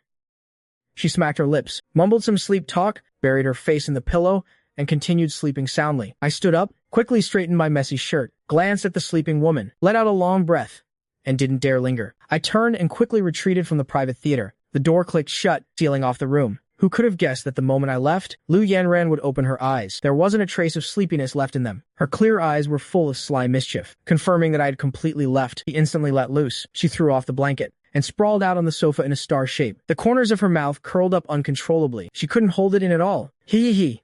Muffled laughter leaked out from behind the pillow. She had been awake the whole time. She was faking sleep the entire time just to test me. Feeling my earlier panic and restraint, she felt like she had absolutely won. The usually aloof, disciplined, all-powerful butler still couldn't withstand the critical hit of her beauty. This little sense of accomplishment instantly cleared all her negative buffs. Cramps, morning crankiness all wiped clean with one click. Lu Yanran rolled over, idly twirling her hair around her finger. Her eyes were full of smug, tsundere pride. Li Gudan. Oh, Li Gudan. Your mouth preaches the rules, but your body is quite honest. She happily lounged in bed for another half hour. Humming a little tune, she got up barefoot and strutted straight toward the kitchen with an arrogant little catwalk. The air was filled with the sweet scent of brown sugar, mixed with fermented rice wine. I stood at the kitchen island, methodically plating the food. Operating with complete calm, I didn't even look up when I heard her footsteps, acting like absolutely nothing happened. Morning, Boss Lou. Your toiletries are ready. Breakfast will be served in 5 minutes. Okay. The breakfast spread was simple, but the attention to detail was absolutely maxed out. The golden 1,000-layer meat pie had a crispy, flaky crust. The meat filling inside was juicy and rich with scallion aroma, paired with a steaming bowl of brown sugar and fermented rice tang yuan. The chewy tang yuan mixed with the mellow, sweet broth, sprinkled with crushed osmanthus flowers. One bite, and a warm current flowed straight to the lower abdomen. It was perfectly tailored for her period. A customized, symptom-targeting wellness meal. So good. Lu Yamarin took a big gulp of the sweet soup and narrowed her eyes in comfort. I sat across from her, eating my breakfast unhurriedly, and casually asked, "Not going to the office today?" Lu Yanran waved her little hand dismissively. Boss aura fully unleashed. I'm top management. I have attendance freedom. I'm working from home. My stomach still hurts a bit, so it's safer to stay home and rest. Her real thoughts. I have an eye-catching butler at home who wants to look at the stinky faces of those old executives. I scrolled through my phone while eating, my fingertips swiping quickly through short videos. It was all low-quality trash, nothing worth watching. Suddenly, my finger stopped dead. The tang yuan in my spoon slipped back into the bowl, splashing drops of brown sugar water. The algorithm's precision recommendation dropped a massive bombshell. A familiar ID popped up on the screen. Catnip. She had just updated her status half an hour ago. The video shook slightly, showing a British apartment filled with packing boxes in the background. All the once delicate ornaments and books were packed away. The BGM was the classic song Crossing the Ocean to See You, maxing out the emotional vibe. The short, few-second video had a devastatingly lethal caption. Last week, packing my bags and clearing out the past. Being brave for once. Running toward the person I lost and the things I love. Running to an old friend. Running to the hot pot I can't forget. Wait for me. Just a few short lines, but every word pierced the heart. The person I lost, hot pot, wait for me. Translated into human speech. This woman is coming back to China. An intense sense of crisis mixed with a sour jealousy shot straight to the top of Liu Yanren's head. A love rival dropping in from the sky? That's a code red alert. I keenly caught the sudden shift in the atmosphere and looked up at her. What's wrong? Is the food not to your liking? It's nothing. Liu Yanren suppressed the waves in her heart, fiercely scooped up a tangyuan, and stuffed it into her mouth. She tried to act casual, making up an excuse to hide her jealousy. I just saw the news. Customs intercepted a batch of invasive alien species. They're currently under full lockdown and being completely eradicated. My face was full of question marks. I genuinely couldn't hold back my confusion. We were just having a nice breakfast. Why is she suddenly beefing with invasive species? 9 a.m. I grabbed my canvas bag and went out for groceries. To ensure the absolute best quality of the ingredients, I took a detour to the old wet market. The pea shoots grown by the local grannies and the fish mint had a much better texture than the preservative-laden, mass-produced stuff in supermarket. Cooking for Boss Liu. Fresh ingredients were the absolute baseline. As soon as I left, the massive villa instantly entered silent mode. Second floor master bedroom. Liu Yanren had completely lost her lazy sleep-in vibe. She lay on the bed, staring at the chandelier, falling into a deep, strategic review of the situation. I had been working at the Liu household for less than a week, but we were practically glued together 24/7. A full-spectrum connection. Cooking, nursing, massaging. Last night, I even moonlighted as a human body pillow. Liu Yanran's assessment of me was already complete. Initial impression. Looks, instant perfect score. Hard conditions, impeccable. He has a sharp tongue and loves to bicker, but his detailed care and subconscious protectiveness can't be faked. But the biggest problem was glaring. His attitude was completely unreadable. Liu Yanran suddenly sat up, going crazy and punching her pillow. Liguden, you idiot. What exactly is your attitude towards me? Are you just a dedicated employee clinging to your 100K monthly salary KPI? Or are you actually lusting after this CEO's looks and body, but too afraid to cross the line because of our status? Before any external enemies appeared, she wasn't panicked at all. As long as he was trapped in the Liu family's web, she had the home field advantage and a guaranteed win. Even if he was a rock, she could forcefully warm him up. Sooner or later, she'd have him wrapped around her finger, kneeling in submission. But now, the situation had completely changed. A hostile foreign force was about to drop in. The crisis level was maxed out. The more Liu Yanran thought about it, the more agitated she got. Her mindset completely collapsed. She grabbed her phone and skillfully opened my dusty old account. Previously, she had used her massive wealth to suppress the trending video of my side profile, but the top liked comment remained like a thorn in her heart. ID, catnip. The comment was just 4 simple words. Long time no see. The ambiguous tone of an old acquaintance carrying the oppressive aura of the main wife returning to the palace. Long time no see? More like it's been a long time since you got your ass beat. Liu Yanren gritted her teeth. She absolutely despised this feeling of losing control. Sitting around waiting to die was never her style. She had to take the initiative and seize dominance in this romance. But those involved are often blind. Solo strategizing easily leads to logical loopholes. She desperately needed a top-tier military advisor to back her up. She instantly locked onto the best candidate. Lisa, the Sichuan Chongqing nightclub queen, with maxed-out manslaying experience, a veritable emotional think tank, perfect for helping her analyze the enemy's situation, and customizing a complete battle plan to chase love. The goal, precisely break through the competition and crush Catnip's threat level. Liu Yanren, who had originally planned to lie flat and slack off, was instantly filled with fighting spirit. To defend her emotional sovereignty, the slight pain of her period was completely ignored. Crushing the invading love rival brooked no delay. She rushed into her walk-in closet, a 10-minute speed-run outfit change, off-the-shoulder knit top, high-waisted wide-leg pants, topped with an off-white trench coat, an aura of absolute dominance, balancing warmth with CEO swagger. She applied bold red lipstick in the mirror. Her condition was perfectly locked in. Once she was ready, she dialed my number directly. Over the noisy background of the wet market, my voice came through clearly. Boss Liu, I have an emergency.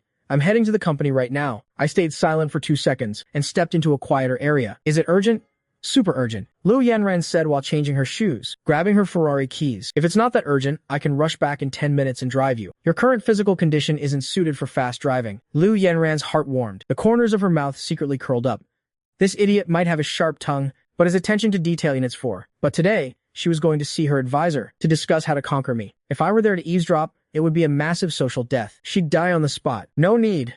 No need. She decisively refused, terrified I would ask more questions. Waiting 10 minutes for you? It'll be too late by then. I'm not some fragile little white flower. I can handle it myself. Hanging up now. I quickly spoke up to stop her, my tone carrying an undeniable seriousness. Wait, if you won't let me drive you, then promise me one thing. What thing? Drive slowly and carefully. Safety is the top priority. I made you a thermos of brown sugar water in the kitchen. Remember to drink it on the way. When you're done and if you're tired, call me. I'll come pick you up anytime. The string of detailed instructions sounded like a nagging mother, but as Lu Yanran held the phone, her heartbeat kept accelerating. An uncontrollable smile completely spread across her cheeks. She complained about his nagging out loud, but her heart was completely filled with a sense of security. Got it, got it. So young, yet you talk so much. She deliberately put on an impatient act to hide it, but the sweetness was off the charts. Gotta go, I'm heading out. The call ended. She pocketed her phone, grabbed the pink thermos, and hummed a tune as she walked. The morning air was crisp, and her mood was absolutely soaring. In the garage, the red Ferrari sat quietly on standby. The dull ache of her period had long been ignited and blown away by romantic anxiety and fighting spirit. With a roaring start, the supercar turned into a red blur, speeding out of the Villa district. Destination: Kanyu Media. Ultimate mission: completely lock down Li Gudan and turn him into an exclusive private asset. The Ferrari's V8 engine roared down the street. On paper, its performance should have had it launching like a rocket, tearing through the traffic. But right now, it was crawling along the road at a snail's pace, a masterclass in extreme contrast. The speed was deadlocked at 40 miles per hour, absurdly steady. A delivery e-bike zipped by, easily overtaking it. The delivery guy even glanced sideways as he passed, his eyes full of confusion. Lu Yanran gripped the steering wheel tightly, stubbornly muttering to herself, "What are you looking at? Never seen a law-abiding, high-quality citizen before." She talked a big game, but her foot didn't dare press the gas pedal one bit. My gentle reminder was looping infinitely in her head. Brainwashed into obedience. Drive slowly.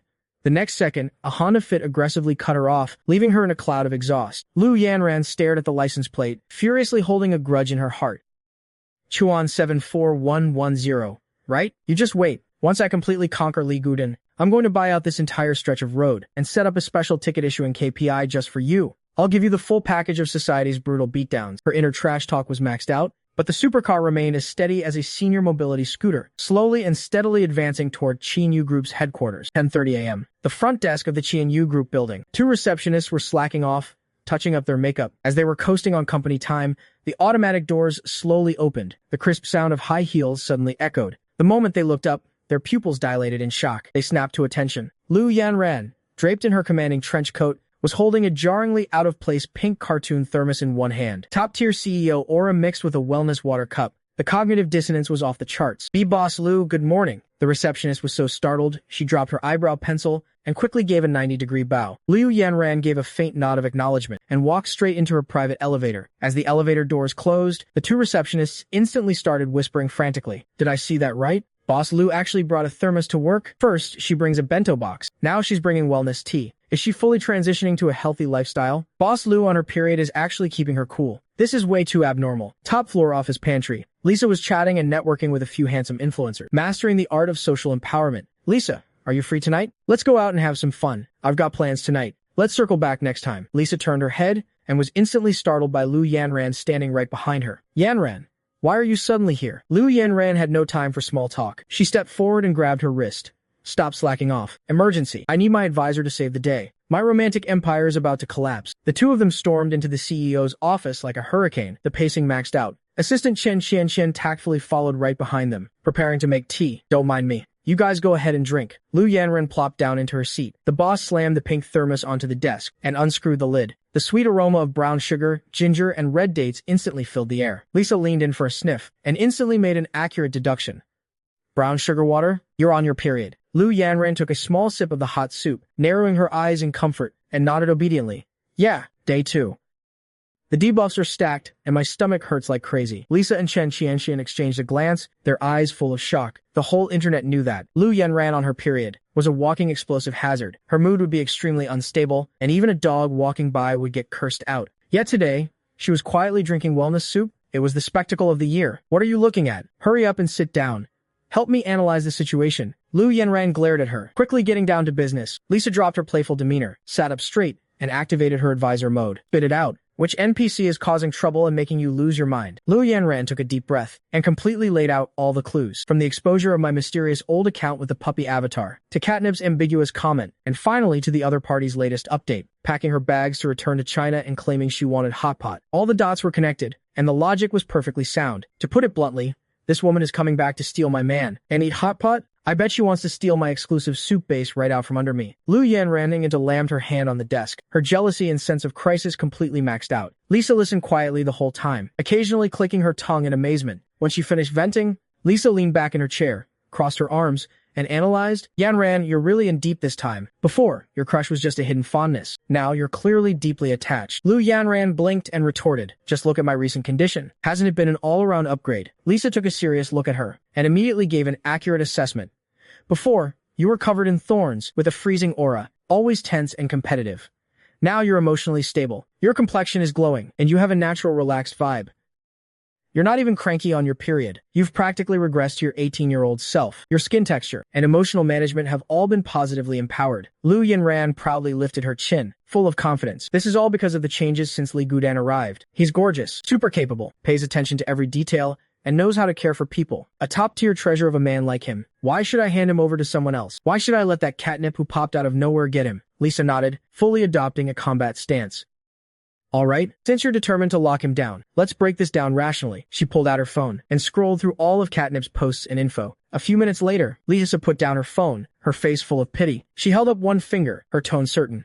Yanran, brace yourself. If she's really coming back for Li Gudan, you are at an absolute disadvantage in this turf war. Lu Yanran instantly bristled, almost jumping out of her seat. Why? I have money, looks, and a great body. I'm top tier across the whole internet. How could my stats put me at a disadvantage? Lisa remained firm, hammering the point home.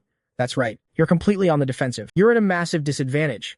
Meanwhile, while I was out buying groceries, a high-level review had already begun over at the Lu family's old estate. Sandalwood incense swirled in the study. Lu Changshan, wearing his reading glasses, was flipping through my background check report line by line. My basic resume was a perfect loop. Ordinary family background, no criminal record, zero debt, and solid moral character. To the Lu family, wealth and resources were already in surplus. What they valued most was reliability and control. As long as I could keep that little demon Lu Yanran in check, any other shortcomings could be made up for with resources. But when he turned to the page about my college years, Lu Changshan's movements suddenly stopped. Countless suitors during college, spanning all departments, both male and female, rejected all confessions, holding on to an unknown promise. After graduation, the promise fell through, and only then did he gradually accept advances from others. He took off his glasses and rubbed his temples, instantly seeing through the core logic. An unfulfilled, youthful obsession. The classic, hardest-to-let-go white moonlight. Yanran, if the person he made that promise to returns and enters the game, this chess match is going to be very hard to play. At the same time, in the top-floor office of Chanyu Media, Lisa confidently laid it out. Her conclusion once again hit Lu Yanran's sore spot. In this romantic showdown, you are entirely in the underdog lane. She stepped up to the whiteboard and drew a line to divide the two sides. A brutal public execution of an analysis, split down the middle. Lu Yanran versus Catnip, a red line clearly dividing the battlefield. Lu Yanran slouched in her CEO chair, legs crossed, hugging her pink thermos of brown sugar water. Steam curled up from it, but it couldn't hide her absolute confidence. Do we even need to analyze this? My advantages are all top-tier trump cards, backed by a net worth in the tens of billions. All natural, top-tier looks, and perfect body proportions. My hard stats are maxed out. What does she have to compete with me? Beside them, Chen Qianxian nodded frantically, fully agreeing. As a Sichuan Chongqing native, someone who could crush Lu Yanran in hard stats simply didn't exist. Lisa, expressionless, wrote down the scores without hesitation. Lu Yanran, wealth, S, looks, S, body, S. Under Catnip's column, she temporarily just drew a question mark. The suspense was maxed out. Hard stats are out of the way. Next, let's break down your competitor. Lisa cast her phone screen to the monitor, bringing up Catnip's social media profile. First, let's break down the wealth dimension. The video paused on the exterior of the British apartment. Prime location in Zone 1, London, adjacent to Hyde Park. Rent starts at £4,000 a month. That's about 30 to 40,000 RMB. Lu Yanran looked completely disdainful, her confidence unwavering. 30 or 40,000, that's nothing. A single pair of my accessories costs way more than that. Lisa ignored her arrogance and continued digging into the granular details. Original German vinyl record player starting at 6 figures. The decorative painting frames are competition grade. Even the ragdoll cat is a high-value breed. She finally wrote down the score.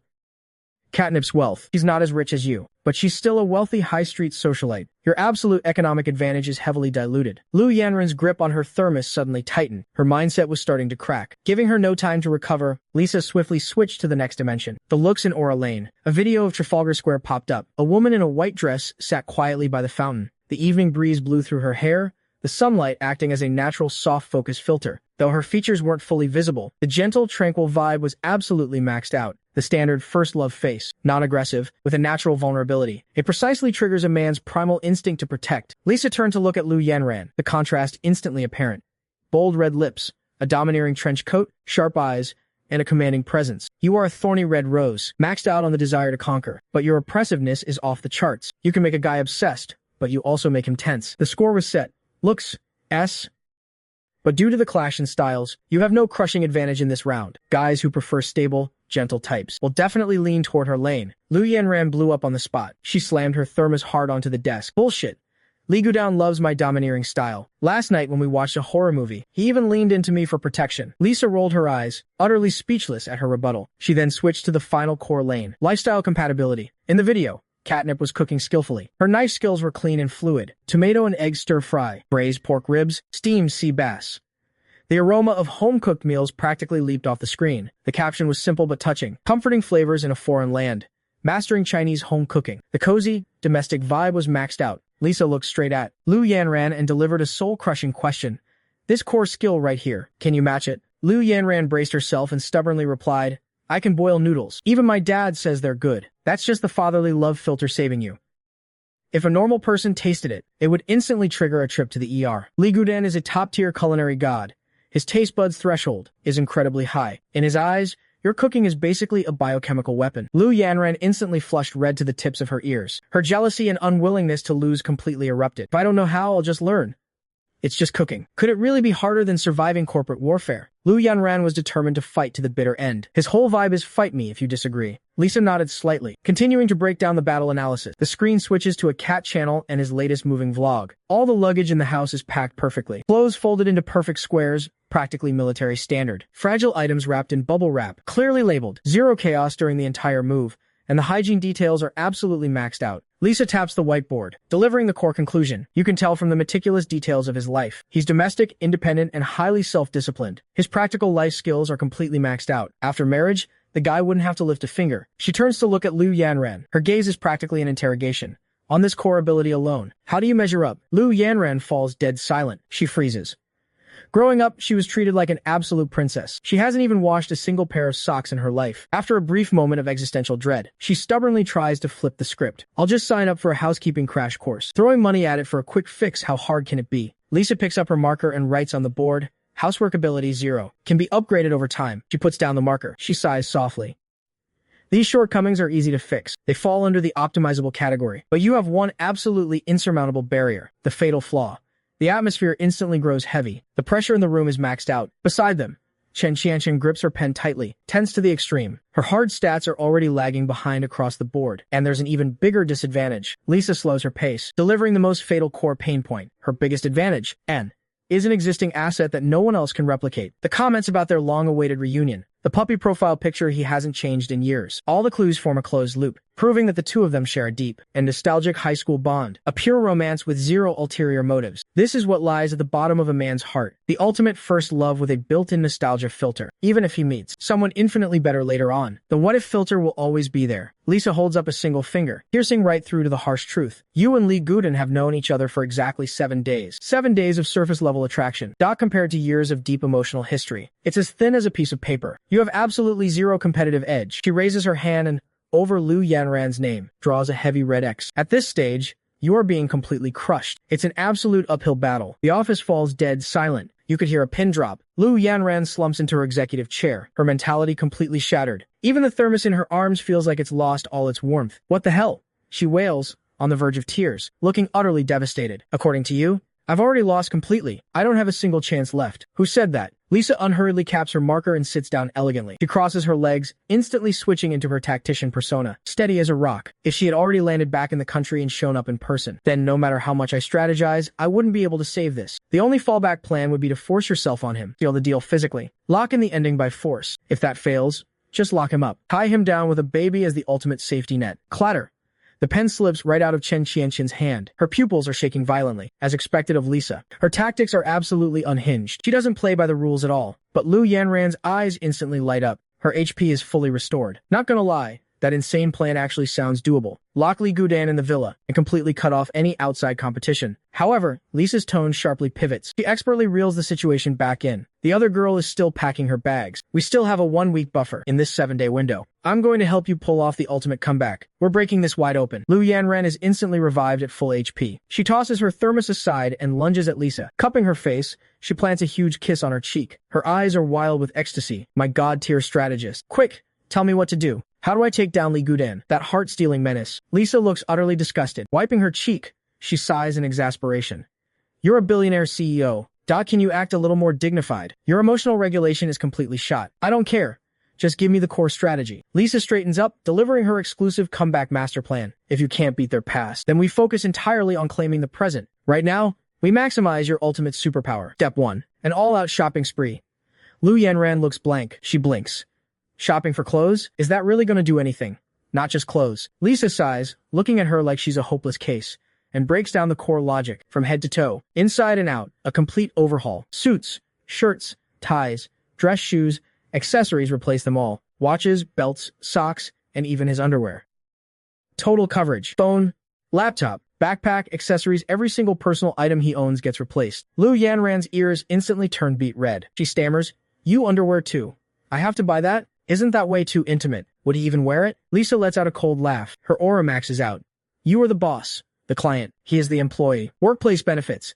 Standardized uniform requirements. You can pull a million excuses out of thin air. She steps forward and grips Lu Yanran's shoulders, delivering the ultimate masterstroke with dead seriousness. You need to fully grasp the underlying logic here. When every single item in his life, note is exclusively provided by you, his daily routine. Every move he makes will be marked by your presence, even if his first love comes back, that he won't be able to untangle himself from you. What's he gonna do? Throw away all his clothes for his ex and walk out completely naked? The blunt, ruthless logic forms an unbreakable trap. Lu Yanran slaps her thigh. Her eyes practically shoot sparks. Lisa, this plan is absolutely god-tier. If Li Gudan ever dares to run away, I'll make him return every single thing he owns on the spot. He can stroll down Chunchi Road butt naked. I'll socially ruin him completely. Lisa calmly fills in the details, passing on the core execution mindset.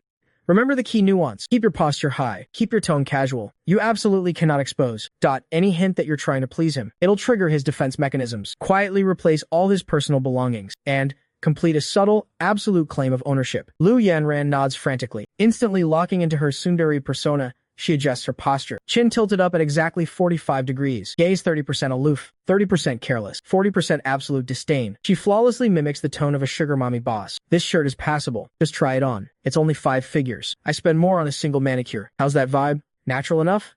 Lisa gives her a thumbs up, certifying her flawless performance on the spot. Beside them, Chen Qianshan is frantically scribbling notes. This is top tier. High-stakes romance strategy. Every single move is pure gold. She has to archive this for future review. If I master this strategy, wrapping hot guys around my finger will be a breeze. Lu Yanran takes a deep breath. She grabs her pink thermos. Strategist, hold down the fort. The queen is going to war. This is only step 1. The rest of the plan will roll out in phases. Lu Yanran stands up sharply. She pops the collar of her trench coat, strutting with absolute, unbothered arrogance. She marches out of the office like a boss. The elevator is empty. She touches up her makeup in the mirrored reflection. Applying a bold red lip, she stares at her reflection. Her aura is completely maxed out. She secretly talks tough. So you're the first love, huh? Couldn't you just quietly fade away? You just had to come back and compete. Just you wait. By the time you get back to the country and assess the situation, every single thread on Li Gudan's body will belong to me. Exclusively provided by Lu Yanran. Let's see how you plan to compete with that. She dials my number, instantly switching into her lazy yet commanding CEO mode, radiating top-tier corporate pressure. Li Gudan, what are you doing? At this moment, I had just returned to the villa's kitchen, chopping premium marbled beef shank on the cutting board. I reply casually, just got home. Prepping some braised beef and Sichuan boiled beef. Are you coming home to eat, or should I deliver it to you? Stop cooking. Lu Yanran interrupts forcefully, leaving zero room for negotiation. We're eating out for lunch. I'm in a good mood.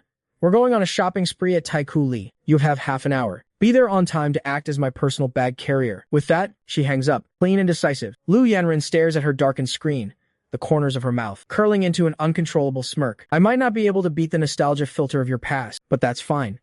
I'll just buy out your entire present. Meanwhile, in the villa's kitchen, I look at the freshly sliced beef on the cutting board. Then I look at my phone. I shake my head helplessly. This woman's period just ended, and she's already launching into extreme shopping mode. But with a monthly salary of 100,000, the KPI is carved into my bones. The boss's orders are absolute. I must execute them unconditionally. I quickly pack up the beef and toss it in the fridge. I untie my apron and head upstairs. Standing in front of my closet, I frown slightly. My cheap, casual clothes are fine for lounging around the house, but Taikoo Li is swarming with influencers and rich kids. It's a highly competitive runway of looks and fashion. Right now, I represent Liu Yanran's public image. If I look like trash, I drag down my boss's prestige. After a moment of thought, I pull out the suit Liu Yanran bought for me earlier. My god-tier styling skill automatically triggers in my mind. A massive database of outfit combinations flashes before my eyes. I quickly filter for the optimal look. A full suit is too formal for shopping. The vibe is completely off. I strip off my loungewear and throw on a high-quality white dress shirt. I leave the top 2 buttons undone to kill the stiffness. I casually roll up the sleeves,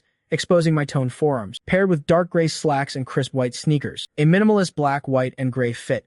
You literally can't go wrong, enhanced by my top-tier styling skills. My physique is perfectly accentuated. A cold, ascetic, yet intensely masculine aura practically radiates off me. I do a quick check in the mirror. Looks and styling, 100% on point. I definitely won't be dragging down Boss Liu's image. I grab the car keys and stride downstairs. The garage door opens. The pink Bentley Continental GT sits quietly on standby. I slide into the driver's seat. The W12 engine lets out a low roar. The car smoothly merges into traffic, heading straight for Taikoo Li. Half an hour later, Taikoo Li East Plaza. Liu Yanran is wearing oversized black sunglasses. Her trench coat flutters slightly in the wind. She leans against a luxury brand billboard. Her aura is cold, aloof, and untouchable. Passers-by keep stealing glances, but no one dares to approach. No one has the guts to hit on a top-tier CEO. She radiates an absolute do-not-approach force field. The pink Bentley slowly pulls over to the curb. I push the door open and step out. The sunlight hits my white shirt, casting a soft, glowing halo around me. Liu Yanran peeks at me through her sunglasses. Her heart literally skips 2 beats. Even though they live together, she's still completely stunned. That body. That aura. He's a literal walking clothes hanger. That cold, untouchable vibe is off the charts. His looks and presence are absolutely flawless. And the best part? This absolute god of a man. RSE is about to become my exclusive private property. I quickly step forward and give a slight bow. Sorry to keep you waiting, Boss Liu. Liu Yanran takes off her sunglasses. Her icy aura instantly melts away. A sly, playful smile fills her eyes. She naturally loops her arm through mine. Her mood is at a perfect 10. Let's go, dummy. Time to help your big sister clear out these stores. A shopping trip in Taikoo Li is all about radiating pure wealth. The luxury vibe is maxed out. Liu Yanran links arms with me and strides forward. Her aura is fully unleashed. Even though her period cramps are still acting up, it doesn't affect her shopping KPI in the slightest. A woman's urge to shop is basically a universal healing buff. We walk into a high-end luxury boutique. The minimalist decor screams super rich. A sales associate immediately rushes over to greet us. Her eyes linger on me for 2 seconds. She blushes slightly. Hello, Miss Liu. Our newest collection has just arrived. Liu Yanran expertly scans the racks. Her eyes finally land on a dark green velvet gown. She holds it up against her waist in the mirror. She asks casually, Li Guden, does this color make me look old? My hands are already full of shopping bags. My god-tier styling skill instantly triggers. I quickly analyze the outfit. I instantly pinpoint the flaws in the cut and color palette. It matches your skin tone perfectly, but the neckline design is a bit too cluttered. I step forward and untie the ribbon at the collar. I casually drape it over her shoulder. Expose your collarbone. Pair it with your pearl earrings, and the whole vibe comes together perfectly. With your flawless looks, you can pull off anything. Liu Yanran raises an eyebrow and nods decisively. All right, I'll trust you. 5 minutes later, the fitting room door opens. The heavy velvet gown has completely lost its stiffness. It looks effortlessly elegant. The relaxed, luxurious texture paired with her bright red lips and her pale skin against the dark green radiates pure, vintage aristocratic wealth. The sales associate is completely stunned. Her eyes are wide with absolute awe. Liu Yanran twirls in front of the mirror. Her satisfaction is through the roof. Not bad. Your eye for detail is absolutely insane. She suddenly realizes something. My viral office outfits from before. You picked those out too. Did you secretly take a styling masterclass or something? I reply calmly. I just know the basics. Just a little enhancement. Liu Yanran's eyes light up with excitement. She shoves her purse into my arms. All right, then here's your next assignment. Put together a few full outfits for me. Whatever you style, I'll wear. I take her purse. I silently groan internally. This is literally just real life. Dress up, darling. Liu Yanran edition. But as a highly paid butler, the employer's demands must be met unconditionally. It's definitely not because I want to see her in a fashion show. It's purely out of professional duty. I set our things down on the sofa. I sweep my gaze across the entire store's racks. A massive database of outfits is filtered in 1 second. Moving swiftly, I pull together 3 completely different looks in 2 minutes flat. Maximum efficiency. Outfit 1. The corporate villainess limited skin. A black blazer, white lace camisole, and a high-slit leather skirt. A clash of hard and soft, wildness and sharp professionalism perfectly layered together. Lu Yanran takes the clothes into the fitting room. A moment later, she steps out looking like an absolute boss. The sharp blazer, the delicate lace, the edgy leather skirt. 3 clashing styles blending flawlessly. Her aura is absolutely towering. She looks like a ruthless heiress, ready to launch a hostile takeover of a rival company. The sales associate covers her mouth in shock. She almost screams out loud. Lu Yanran stares at her fierce reflection in the mirror. She nods in absolute thrill. This cut is killer. I'm taking it. I immediately hand her the second outfit. A pink knit cardigan, an off-white pleated skirt, and slouched socks. Lu Yanran's mouth twitches violently. She looks completely repulsed. I'm a 25-year-old corporate veteran, and you want me to wear a teenager's outfit? Are you trying to publicly humiliate me? I just stare at her in silence, my gaze radiating absolute confidence. Lu Yanran grits her teeth and caves. She snaps. Fine, I'll try it. But if it looks like trash, I'm docking your monthly bonus. 10 minutes later, she awkwardly steps out of the fitting room. A messy bun paired with the sweet, innocent outfit. Her entire vibe is completely flipped. The fierce CEO instantly transforms into a pure, innocent college freshman, radiating youthful, fresh-faced energy. The pure but alluring buff is stacked to the absolute max. I step forward and adjust her collar. I calmly explain the styling logic. You have smooth facial contours and natural agiosol. Fierce and glamorous is just your surface label. This sweet, contrasting style, that's where your true lethal charm lies. Lu Yanran instantly melts. She flashes a peace sign at the mirror and giggles. Not gonna lie, but it actually looks really good. After that, I completely unlock a whole new level of gameplay. Intellectual aesthetic, French effortless chic, futuristic techwear. We cover every single style. There are 0 styling bottlenecks. Lu Yanran turns into a ruthless fitting room machine, fully immersed in the dress-up experience. With every outfit she steps out in, she shatters the sales associate's understanding of fashion. Her ability to flawlessly pull off literally any aesthetic is more satisfying than closing a billion-dollar deal. I sit in the lounge area, watching. I inexplicably unlock a deep sense of character-building satisfaction. It's exactly like dressing up a 2D waifu in a game. Pure, 100% positive feedback. Lu Yanran's base stats are already top tier. With just a little styling, her beauty reaches god tier. This effortless chic look has great texture. It suits you perfectly. Lu Yanran waves her hand and boldly places the order. Pack up everything I just tried on. The sales associate is so excited her hands are shaking. This is easily her biggest commission of the year. She frantically rings up the items and bags them. Her customer service is dialed up to 1,000. Lu Yanran changes back into her own clothes and sits next to me. Her mood is fully restored. Her period cramps are completely gone. She looks at me, her eyes sparkling with pleasant surprise. She's looking at me like I'm the best thing she's ever seen. Butler Lee. It's a total waste of talent that you're not a professional stylist. I chuckle, delivering a high EQ response. It's not that I'm good at styling. It's just that Boss Lu is so gorgeous. You look stunning in a potato sack. Lu Yanran scoffs playfully, but inside she's absolutely glowing. Save the sweet talk. I'll consider your KPI for today barely met. After paying the bill, the staff arranges to have all the bags delivered to the car. We walk out of the boutique. Lu Yanran suddenly stops in her tracks. She glances at the high-end menswear stores around us. She instantly remembers Lisa's master plan. She pulls down her sunglasses. Her sharp gaze sweeps over my entire body. She scrutinizes me from my collar to my belt, all the way down to my pant cuffs, like she's inspecting a piece of art, waiting to be upgraded and customized. Her stare gives me the creeps. I speak up.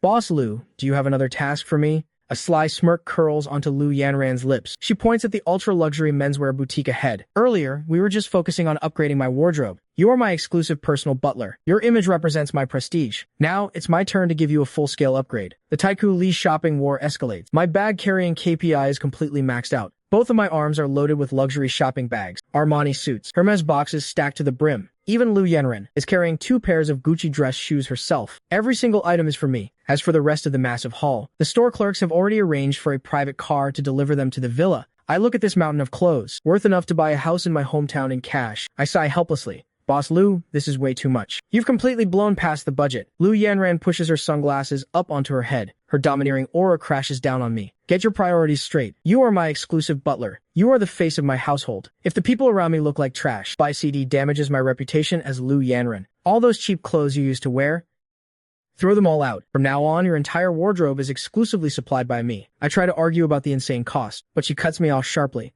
You talk too much. You're not paying a single cent. Her eyes dart around as she thinks. She smoothly deploys a classic corporate trap. But if you feel that bad about it, I'll just deduct it from your year-end bonus. And if your performance isn't up to standard, and your bonus doesn't cover it, you'll just have to work for me forever to pay off your debt. I'm instantly speechless. I completely give up.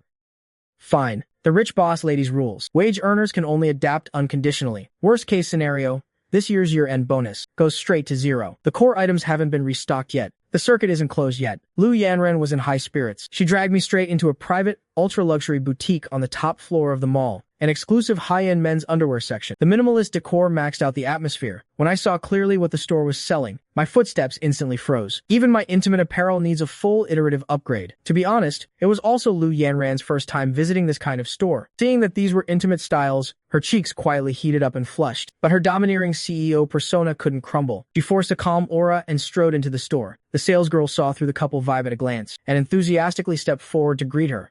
"Miss, are you picking out intimate apparel for your boyfriend?" The new arrivals perfectly matched this gentleman's temperament. "Boyfriend?" I frowned slightly. Just as I was about to clarify my identity, Lu Yanran beat me to it. She implicitly locked in this relationship setting. I silently grumbled in my head. Fine, the boss has the final say. As an employee, I'll fully cooperate with the act. Lu Yanran paced around like a top executive inspecting the work, accurately scanning the shelves. She quickly filtered out the flashy, tacky styles and put the aging, see-through ones on the reserve list. Finally, she locked onto two top-tier textured options, a dark blue silk one and a classic, steady black one. The salesgirl immediately provided a precise assist, lowering her voice to pitch the selling points. This silk fabric is breathable, top-tier, and really shows off the figure. It perfectly complements the gentleman's long leg lines. Lu Yanran's heart skipped a beat. Her mind automatically filled in the visuals, and the tips of her ears grew slightly hot. She quickly shoved the packaging boxes into my arms. "Go try them on. Let's see how they fit." I froze on the spot, holding the boxes. I frantically and tactfully tried to decline. "President Liu, for intimate apparel, just looking at the size is enough. There's no need to try them on. You must try them on." Lu Yanran crossed her arms, instantly switching into domineering client mode. Intimate items are all about comfort. Chafing or tightness is a major accident. This affects your condition, and more importantly, my viewing experience. Hurry up and go, stop dawdling. Or do you dislike the styles I picked? I instantly caved. Questioning the boss's taste is a major workplace taboo. I can't just throw away my livelihood. I could only grit my teeth, grab the boxes, and duck into the fitting room. I pulled the curtains shut. Outside, Lu Yanran seemed to be looking down at her phone, but in reality, her heart was racing. Separated by a single layer, the faint rustling sounds of changing clothes kept drifting over. Every little noise scratched perfectly at her heartstrings. Broad shoulders, narrow waist, abs, long legs. All sorts of images frantically flooded her mind. She took a huge gulp of lemon water to force herself to calm down, trying to suppress her restless heartbeat. A few seconds later, the curtain was pulled back. I hadn't taken off my shirt. I just unbuttoned the top two buttons of my collar, letting it hang loosely. The half-hidden, half-revealed look instantly maxed out the vibe. The dark blue silk fit snugly, accentuating my straight, long legs. The smooth, firm muscle lines, and the faintly visible V-line were lethally attractive. The visual impact of being half-covered was far more intense than being completely naked. Lu Yanran gulped on the spot, her eyes completely glued to me. The salesgirl even covered her mouth and gasped, bluntly stating that my figure blew the store's professional male models out of the water. I stood in front of the mirror, the tips of my ears slightly red. My heart was full of helplessness. Being publicly ogled while wearing intimate apparel. This was definitely the biggest Waterloo of my career. President Liu, inspection complete. Does it pass? Lu Yanran quickly snapped back to reality. She forced a cold, aloof demeanor, pretending to nod calmly, but her eyes couldn't help darting around wildly. So.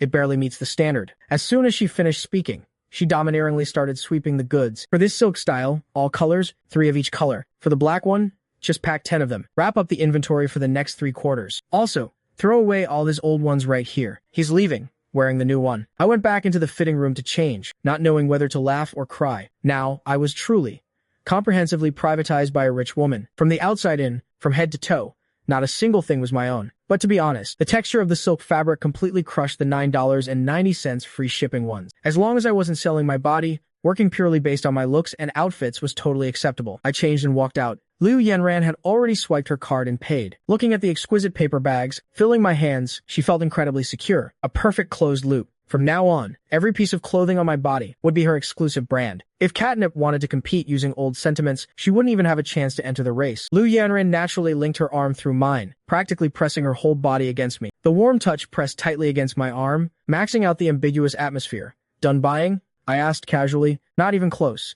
This is just the initial stage." Lu Yanran glanced at my empty wrist, her eyes locking onto the Patek Philippe counter ahead. A high-end butler must have a top-tier sense of time. Without a top-tier watch, how can you accurately sync with my work rhythm? If you delay my money-making, selling you wouldn't even cover the loss. I frantically complained in my head. For accurate timekeeping, A phone is completely sufficient. This is truly a case of top-tier resource surplus being a negative energy, but I stayed silent the whole time, absolutely refusing to interrupt the boss's pay-to-win mood. After all, right now she was in a state of crazy spending excitement. Following her rhythm was the optimal solution. The soft, warm touch on my arm became increasingly clear. I had to admit, this kind of close-quarters ambiguity, I really couldn't be completely immune to it. After all, this top-tier texture, I had already personally verified it. The Patek Philippe counter in Taikoo Li. Definitely a high-end spending arena. Seeing us carrying a bunch of luxury shopping bags, the staff instantly judged us as top-tier VIP clients. Their attitude was immediately maxed out, and they ushered us into the exclusive VIP lounge at Lightspeed. The saleswoman put on white gloves and brought out the store's signature hit,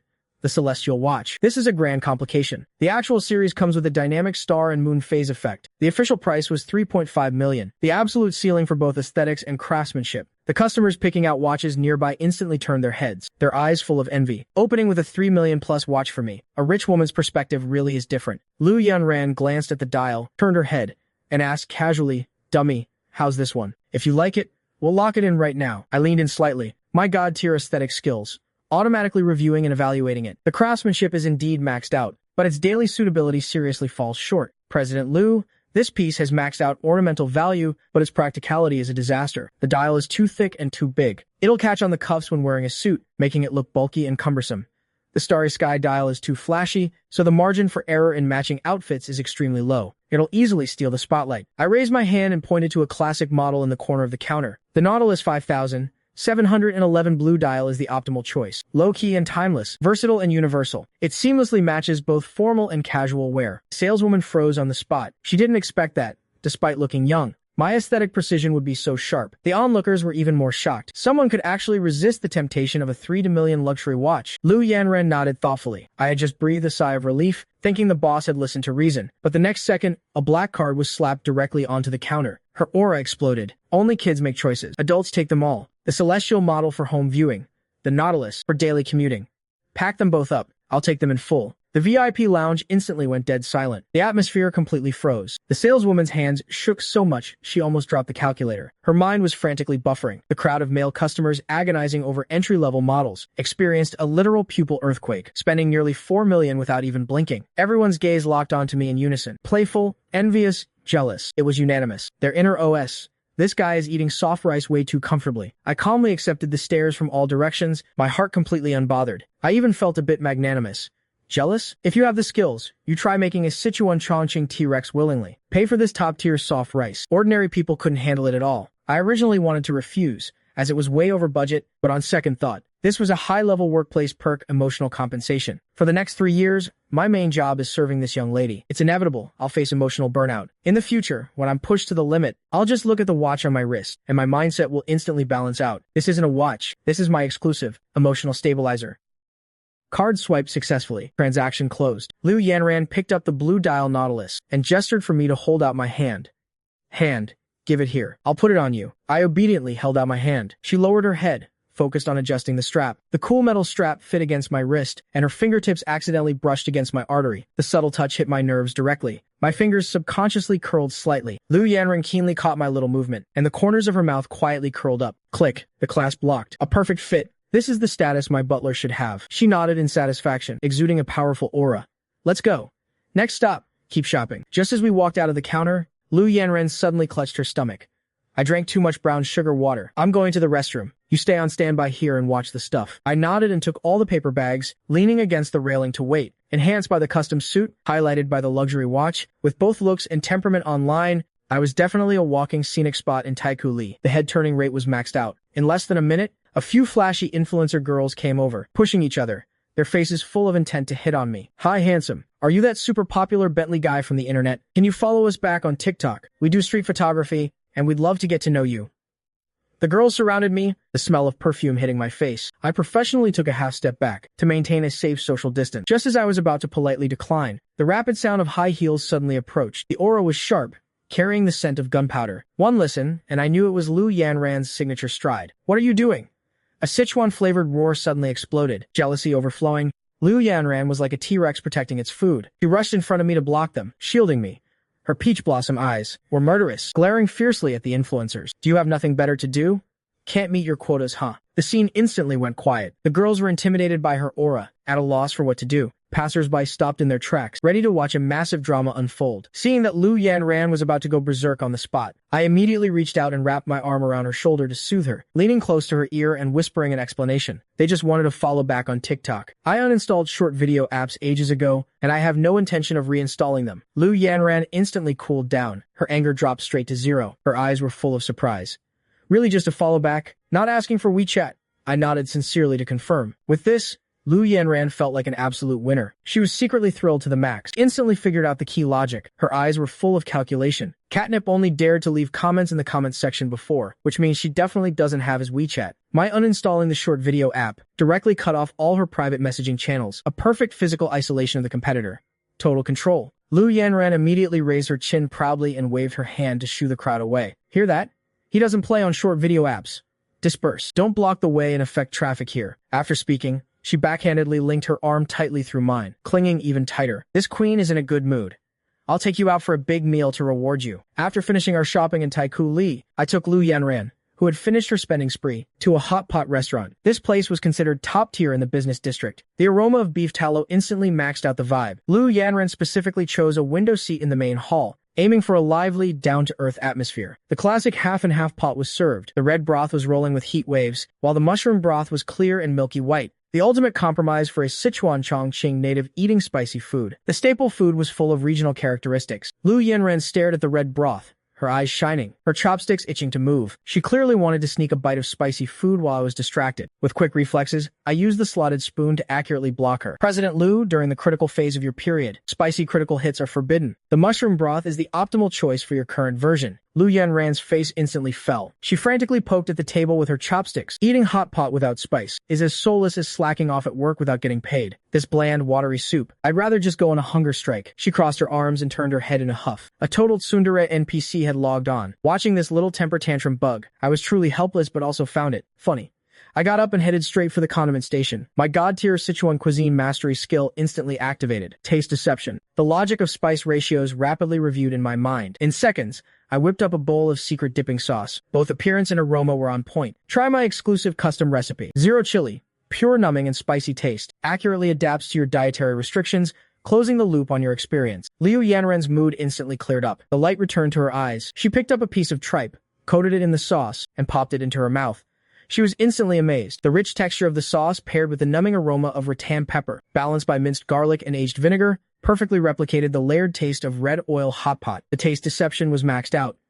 The best part was, the stimulation stayed only in the mouth. It warmed the stomach without irritating the digestive tract. An exclusive buff for her period, directly solving the pain point of dietary restrictions.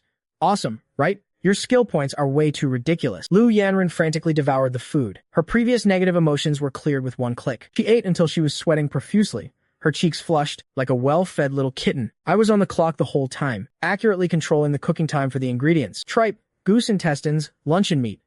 Everything was at its optimal texture. Anticipating her needs, I served this picky Sichuan Chongqing T-Rex perfectly. Workplace sense of achievement maxed out. Half an hour later, Lu Yanran completely finished her meal. Rubbing her round belly, she was so satisfied she immediately got sleepy. The high-intensity shopping, spending, and mental plotting had completely drained her energy bar. Sleepiness washed over her like a tide, and her eyelids started fighting a fierce battle. She looked up at me. Through the hazy steam, I looked inexplicably gentle. Li Guden, I'm so sleepy. A clingy, whiny tone. Her domineering CEO aura was completely gone. The comfort level of the padded seats wasn't up to standard. She urgently needed her exclusive pillow to recharge. Lu Yanran inched over little by little, her shoulder pressing against my arm. The clean scent of soap on me lingered at the tip of her nose. This scent had a built-in calming effect, better than high-end aromatherapy. She took a greedy, deep breath, tilted her head, and leaned directly on my shoulder. She found a comfortable angle, rubbed against me, and entered sleep mode in seconds. I froze on the spot, the chopsticks in my hand, pausing in midair. This was truly ridiculous. Falling asleep instantly in a noisy hot pot restaurant. Looking at her defenseless, sleeping face, I sighed helplessly. I took off my suit jacket and gently draped it over her to ward off the AC's chill. Just as I finished this soothing gesture, a sharp-eyed waiter immediately rushed over. I made a shh gesture to prevent any interruptions. The waiter understood instantly and quickly called the manager over. The manager recognized at a glance that Liu Yanran was a top-tier VIP of the store. Afraid that the noisy main hall would make her catch a cold, he proactively offered an exclusive VIP private room. I nodded in thanks, bent down, and scooped Lu Yanran up in a princess carry. My movements were incredibly steady, with zero bumps the whole way. In her sleep, she suddenly felt a lack of security wrapping her arms tightly around my neck and shrinking into my embrace. The soft touch transmitted through my shirt, messing up my breathing slightly. I forced myself to steady my mind and walked forward steadily. The private room was quiet and empty. The comfort of the leather sofa was maxed out. I carefully set her down, gently took off her shoes, and covered her with a jacket, details maxed out, showcasing nanny-level professional etiquette. Just as I was about to get up to pour some water, Liu Yanran started restlessly rolling against the sofa armrest. The pillow feel was too poor, clearly not meeting her sleep standards. She frowned tightly and whimpered. Seeing that her waking temper was about to explode, I instantly got a headache. The consequences of waking up a top-tier client were unimaginable. To protect my KPIs, I had no choice but to clock back in and sit back down on the sofa. I raised my hand to support her head, shifted my thigh over, and transformed into her exclusive human pillow. Moderate firmness, perfect height, a solid 5-star, top-tier sleeping posture. Liu Yanran instantly relaxed her brow, rubbed against me obediently, and fell back into a deep sleep. I looked down at her sleeping face, so close at hand. Stripped of her usual strong and tsundere demeanor, right now she was unbelievably well-behaved. Long eyelashes like fans, lips slightly pouting. Her sense of innocence was completely maxed out. I subconsciously raised my hand, wanting to brush away the stray hair on her cheek. Just as my fingertips were about to touch her, she murmured, "Catnip. I'm gonna kill you." My fingers suddenly froze in midair. My pupils shrank slightly. Catnip? At first I thought she wanted to raise a cat and was just sleep-talking. But the next second, dusty memories instantly broke through their shackles. In my memory, there happened to be someone who loved cats to death. All of her social media accounts had a fixed nickname year-round, Catnip. As Yanran's vague sleep talk entered my ears, those short 3 words were like a rusty key, forcefully prying open the tracks of my memories that had been sealed for years. The midsummer of my senior year in high school, 7 years ago. The scene instantly flashed back. The noisy cicadas outside the classroom, the creaking ceiling fan turning, the stifling heat that made people lose their minds. The girl with the high ponytail sitting in front of me turned around, spinning a pen in her hand, her eyes full of longing. She was Jiang Qingxi, the class's universally recognized catnip. A total cat addict, she always carried a faint, grassy scent on her. Li Gudan? I heard Edinburgh is full of stray cats. I definitely have to go there someday. I was buried in my 5-3 practice test and casually replied, "After the exams, you can go wherever you want. I can even arrange a trip to the moon for you." She poked my arm with her pen cap.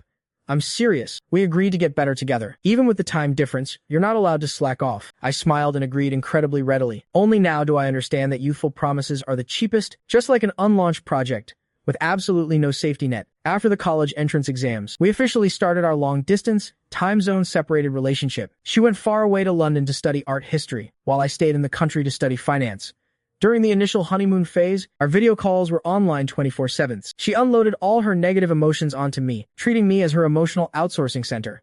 The terrible fish and chips, the endless English, the grievance of homesickness, all her trivial negative energy was thrown to me to digest. The time difference between China and the UK flipped day and night. To adapt to her schedule, I forcibly flipped my biological clock upside down. Being on standby 24/7, I fought through the heavy, sleep-deprived eyelids. Even in the middle of a fight, I'd never miss a single call from him. I became his only emotional buffer in a foreign land. On the eve of winter break during freshman year, his eyes grew red through the screen. His sparkling eyes hid the purest of expectations. "When I graduate and come back, I'll marry you, okay?" I still replied with a smile, keeping that promise in my heart for 3 whole years. In the summer of my sophomore year, the entire storyline completely collapsed. He joined an international students club, mingled at various art exhibitions, and our call frequency dropped from daily check-ins straight down to once a week. Our chat durations shrank off a cliff. The perfunctory excuses were endless. Gotta rush to a party talk later. Too many papers piling up, no time to chat. In the end, our chat box remained blank for ages. A reply every day or two was left with nothing but coldness. Yeah, just saw it. During my junior year, his social media feed completely changed lanes. The flower fields of Provence, the snowy peaks of the Alps, the champagne night views of Paris. He was surrounded by all sorts of connections, luxury cars, and foreign friends. I looked at the glamorous life on my phone, then looked at the instant noodles by my hand, and instantly realized we were already people from 2 different worlds. I wanted to go see for myself exactly what kind of environment had reshaped him. That summer, I worked non-stop to save up for the travel expenses, delivering food in the morning, tutoring in the afternoon, and working night shifts at the convenience store, baking under the scorching dog days of summer. I got heat stroke and collapsed during a delivery, crashing into the bushes along with my bike. I was sent straight to the hospital. Just as I woke up while getting an IV, his special notification sound suddenly rang. It was his new post. Location: Santorini, Greece. Blue and white ocean views, a luxury yacht. He smiled so brightly and dazzlingly, with a handsome blonde guy raising a glass beside him. The caption was full of gratitude for his new playmate. In that moment, all my obsession instantly dropped to 0. I silently pulled out the IV needle and paid the bill, completely letting go of the thought of running to him. On the eve of my senior year graduation, I finally got my passport sorted. I originally wanted to fly over quietly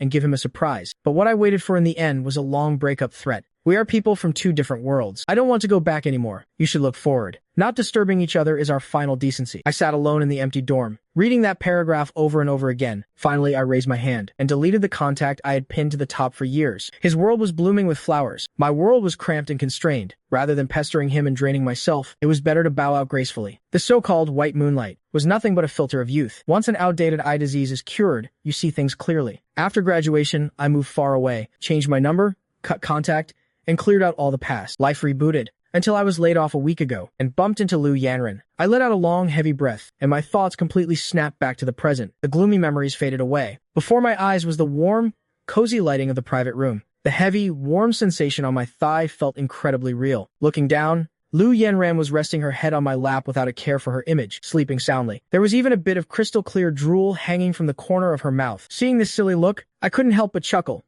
pulling out my phone to sneak a picture. If it were in the past, I'd definitely be emo and drained over old feelings. But now, that page is completely turned. My mindset is back to zero. A distant, illusory, white moonlight, who only knew how to one-sidedly demand emotional value versus the easily triggered, tsundere Liu Yanran right in front of me. This is real, tangible life, giving me a high salary, spending money on me, and fiercely protecting me. The tangible favoritism of a sugar mommy boss completely beats an ethereal, empty obsession. I pulled out a tissue and gently wiped the drool from the corner of her mouth. Startled by the light touch, Liu Yanren subconsciously arched her body, finding a more comfortable sleeping position on my lap. She mumbled in her sleep, a stark contrast between her fierce words and soft tone. What, you dare run? I'll break your legs. My fingertips paused, then I shook my head with a laugh. Who is Boss Liu planning to sanction now? Liu Yanran's sleep quality was extremely high this time, directly deep sleeping for a whole hour. Looking at her relaxed brows, she was probably unlocking a domineering CEO storyline in her dreams. Sure enough, the moment she opened her eyes, she looked completely dazed. Her gaze was entirely unfocused. She subconsciously smacked her lips, and then her expression stiffened. You didn't even have to guess. She probably realized she drooled in her sleep. She quickly sat up straight and adjusted her appearance, forcibly maintaining her steady,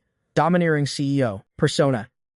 What time is it? Like an obedient servant, I raised my wrist and glanced at the Patek Philippe. Accurate time check, 3:30. You had an immersive rest for 1 hour and 5 minutes. After speaking, I handed her a tissue, focusing on being a considerate reminder. Boss Liu, you might want to lightly touch up your appearance. Liu Yanran's pupils instantly quaked. Her face visibly exploded red. Even foundation and concealer couldn't suppress the overwhelming awkwardness hitting her face. She snatched the tissue and wiped her mouth haphazardly, her stubbornness maxed out. What are you looking at? This boss's drool is ambergris, naturally high class. Do you even understand aesthetic granularity? I was utterly helpless and could only play along with the client's mood the whole time. Understood. An exclusive, limited edition fragrance. Ordinary people aren't worthy of it. Coaxed into a good mood by me, she gave a sundry hemph and stood up to leave. But the moment she took a step, her body swayed violently. Weakness from her period plus numb legs from sitting too long. Double debuffs fully stacked. Her legs were sore and powerless. Stepping on the ground felt as weak and floaty as stepping on cotton. Are you okay? I reached out and steadily supported her arm. I'm fine. Just poor blood circulation. Small issue. Liu Yanran gritted her teeth and pushed through, suffering just to save face. She forced herself to maintain her poise and pushed open the private room door, running right into the peak afternoon tea crowd at Taiku Li. The crowd was dense, packed with street photographers and influencers fiercely competing for shots. With our looks and aura both online, we instantly captured the attention of the entire venue. Passers-by kept whispering to each other, but the focus was entirely on her weird walking posture. Her numb legs caused a wobbly gait, like a little penguin just learning to walk. Being publicly stared at by everyone, Liu Yanran's ears burned completely hot, her facade completely crumbled, and her mentality was on the verge of snapping. Seeing this, I directly put an end to the useless internal friction and activated my safety net mode. Without a word of nonsense, I stepped forward, bent down and exerted force. One hand under her knees, the other around her back, a standard princess carry, locked in perfectly. Liu Yanran's body suddenly went airborne, and she instantly panicked. Idiot. We're in public, put me down right now. She subconsciously struggled a couple of times, but her nose bumped into the fresh soap scent on my body. Her sense of security instantly maxed out, and her struggling stopped immediately. The corners of her mouth secretly curled up. Tough on the outside, but soft inside, she muttered softly. Then you better hold me tight. No dropping me. I looked down and replied firmly, don't worry. 100% stability guaranteed. The next second, camera shutters went off like crazy all around us. The lenses originally aimed at the influencers, all swiveled around, snapping wildly at us. Liu Yanran instantly turned into a turtle hiding in its shell, burying her head into my chest, her small hands quietly gripping the shirt over my chest. Her possessiveness was maxed out, feeling the solid muscle under her palms, and my steady heartbeat. She was screaming internally, a massive, confirmed true fragrance moment. She used to mock others for acting spoiled in public, but now, experiencing it immersively herself, being steadily protected by someone, and stealing all the spotlight. It was an absolute win. Passers-by turned their heads to make way, and a constant stream of praise filled our ears. Lu Yanran perked up her ears to eavesdrop, her vanity completely satisfied. I remained as steady as walking on flat ground the whole time, taking large strides through the crowd straight to the parking lot. I gently placed her into the pink Bentley, then started the car and left the scene. The car drove smoothly out of the commercial district. Lu Yanran quickly whipped out her phone to surf the web. No need to even search the local feed. The very first post on the homepage was a candid video of us. High-end suit vibes, explosive posture, and top-tier looks. It was god-level. The comment section was uniformly filled with people shipping us and praising us. Our attractiveness and popularity were skyrocketing. Lu Yanran turned into a liking machine, stirring up an immersive, positive wave of public opinion across the net. As long as the comment praised us for being a good match, or complimented our looks, she smashed the like button on all of them. As she kept scrolling, her gaze gradually sharpened. Her thoughts instantly cleared up. Natural viral growth was too slow. It wouldn't reach her expected results. What if Weibo and Tiba didn't push the local feed to him? Then this declaration of sovereignty would be completely useless. No way. She had to push it for full network coverage. This wasn't just gossip. This was a full-blown emotional turf war. She quickly opened her assistant's WeChat and directly issued a KPI task, tossing the link to the highly liked video right over. The instructions were clear and brutal. Buy the original video from the blogger. Coordinate with MCNs and all marketing accounts. Max outdo plus boosts. Smash the trending searches and rush the local charts. Just use the title template directly, focusing on the domineering CEO and handsome butler persona. Before tonight, I want this trending across the entire internet. A complete closed loop. The assistant weakly asked about the budget. Lu Yanran unleashed her full aura.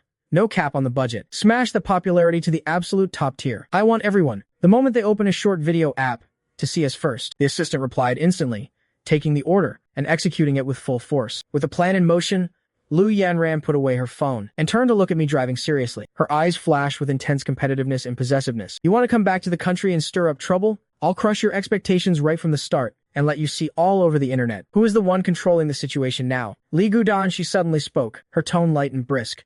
I want to eat red oil bobo chicken tonight. Put extra sesame seeds. I shook my head helplessly, strictly maintaining the bottom line of health. Red oil is forbidden during your period. Only mildly numbing rattan pepper flavor is allowed. Stingy, she complained verbally, but her body leaned back comfortably against the seat. The smile in her eyes couldn't be hidden at all. Being managed by someone actually felt so damn reassuring, and he only allowed himself to manage her alone. My person, my favoritism, can only belong privately to me. The pink Bentley parked in the garage and the engine turned off. The entire routine of returning home was completed seamlessly. I followed Shen Li upstairs, back to my younger brother's room. The originally spacious bedroom was now piled high with luxury shopping bags. It was all the loot from today's shopping spree at Taiku Li. The prestige was maxed out. Opening the wardrobe, Shen Li crossed her arms, her client aura fully unleashed, striking the perfect pose of a final judge. I pulled open the closet door, and inside, it was jam-packed with my old gear. A few off-brand suits I'd worn for years, faded jeans washed white, and some cheap basic t-shirts. These were my exclusive battle armors from my days in the rat race. Shen Li casually pulled one out,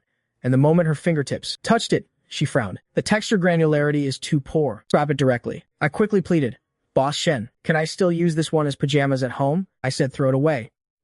Shen Li's eyes shifted, locking down her absolute authority. From now on, your wardrobe is only allowed to have items approved by me. This was the exclusive naming rights of a top-tier sugar mommy. I obediently dug out a trash bag and started the old clothes clearance mode. Old pants, old t-shirts, and outdated jackets were all bagged up and cleared out. Shen Li stood to the side, supervising the whole process, her satisfaction continuously soaring. This act of erasing my past and branding me with her exclusive label hit the ultimate sweet spot of possessiveness, maxing it out completely. When clearing out the corner of the wardrobe, my movements suddenly paused.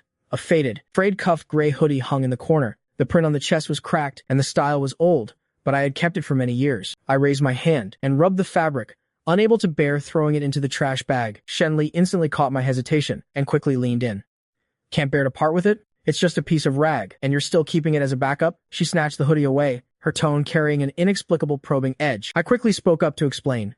Boss Shen, can we make an exception and keep this one? This was a birthday gift from my upper bunk bro in college. It's a special memento of our friendship. Shen Li flipped through the clothes, and her tense mood instantly relaxed. So it was a bro-style gift from a guy. Then there was absolutely no competitive risk. She immediately put on a magnanimous posture, waving her hand, and pretending to be carefree. All right then, brotherly bonds are worth empowering. This one gets a special exception to stay. But the rest of the old clothes must be completely cleared out. No room for negotiation. Boss Shen's magnanimity was maxed out. I took the opportunity to flatter her a bit, carefully folded the hoodie, and placed it on the top shelf of the wardrobe for safekeeping. The rest of the cleanup was done with maximum efficiency. I quickly emptied the wardrobe, and then began hanging up the brand new haute couture outfit. Shen Li transformed into an exclusive styling mentor, micromanaging every detail, separating light and dark colors, putting all suits in dust covers for protection, arranging dark-toned shirts in a uniform row, and neatly organizing the ties. Half an hour later, the wardrobe had undergone a comprehensive, upgraded iteration. The cheap Taobao style of the past had completely vanished. The texture was now directly on par with a boutique buyer store, uniformly filled. With haute couture personally selected by Shen Li, the aura of money hit you right in the face. Shen Li patted my shoulder, looking completely satisfied. From now on, this level of prestige is welded shut. No downgrading allowed. I want everyone to know that Shen Li's man comes standard with top-tier quality. I looked at the closet full of new clothes, silently sighing in my heart. This boss had a fiery temper and loved to cause a fuss, but she was truly willing to invest in me. Received.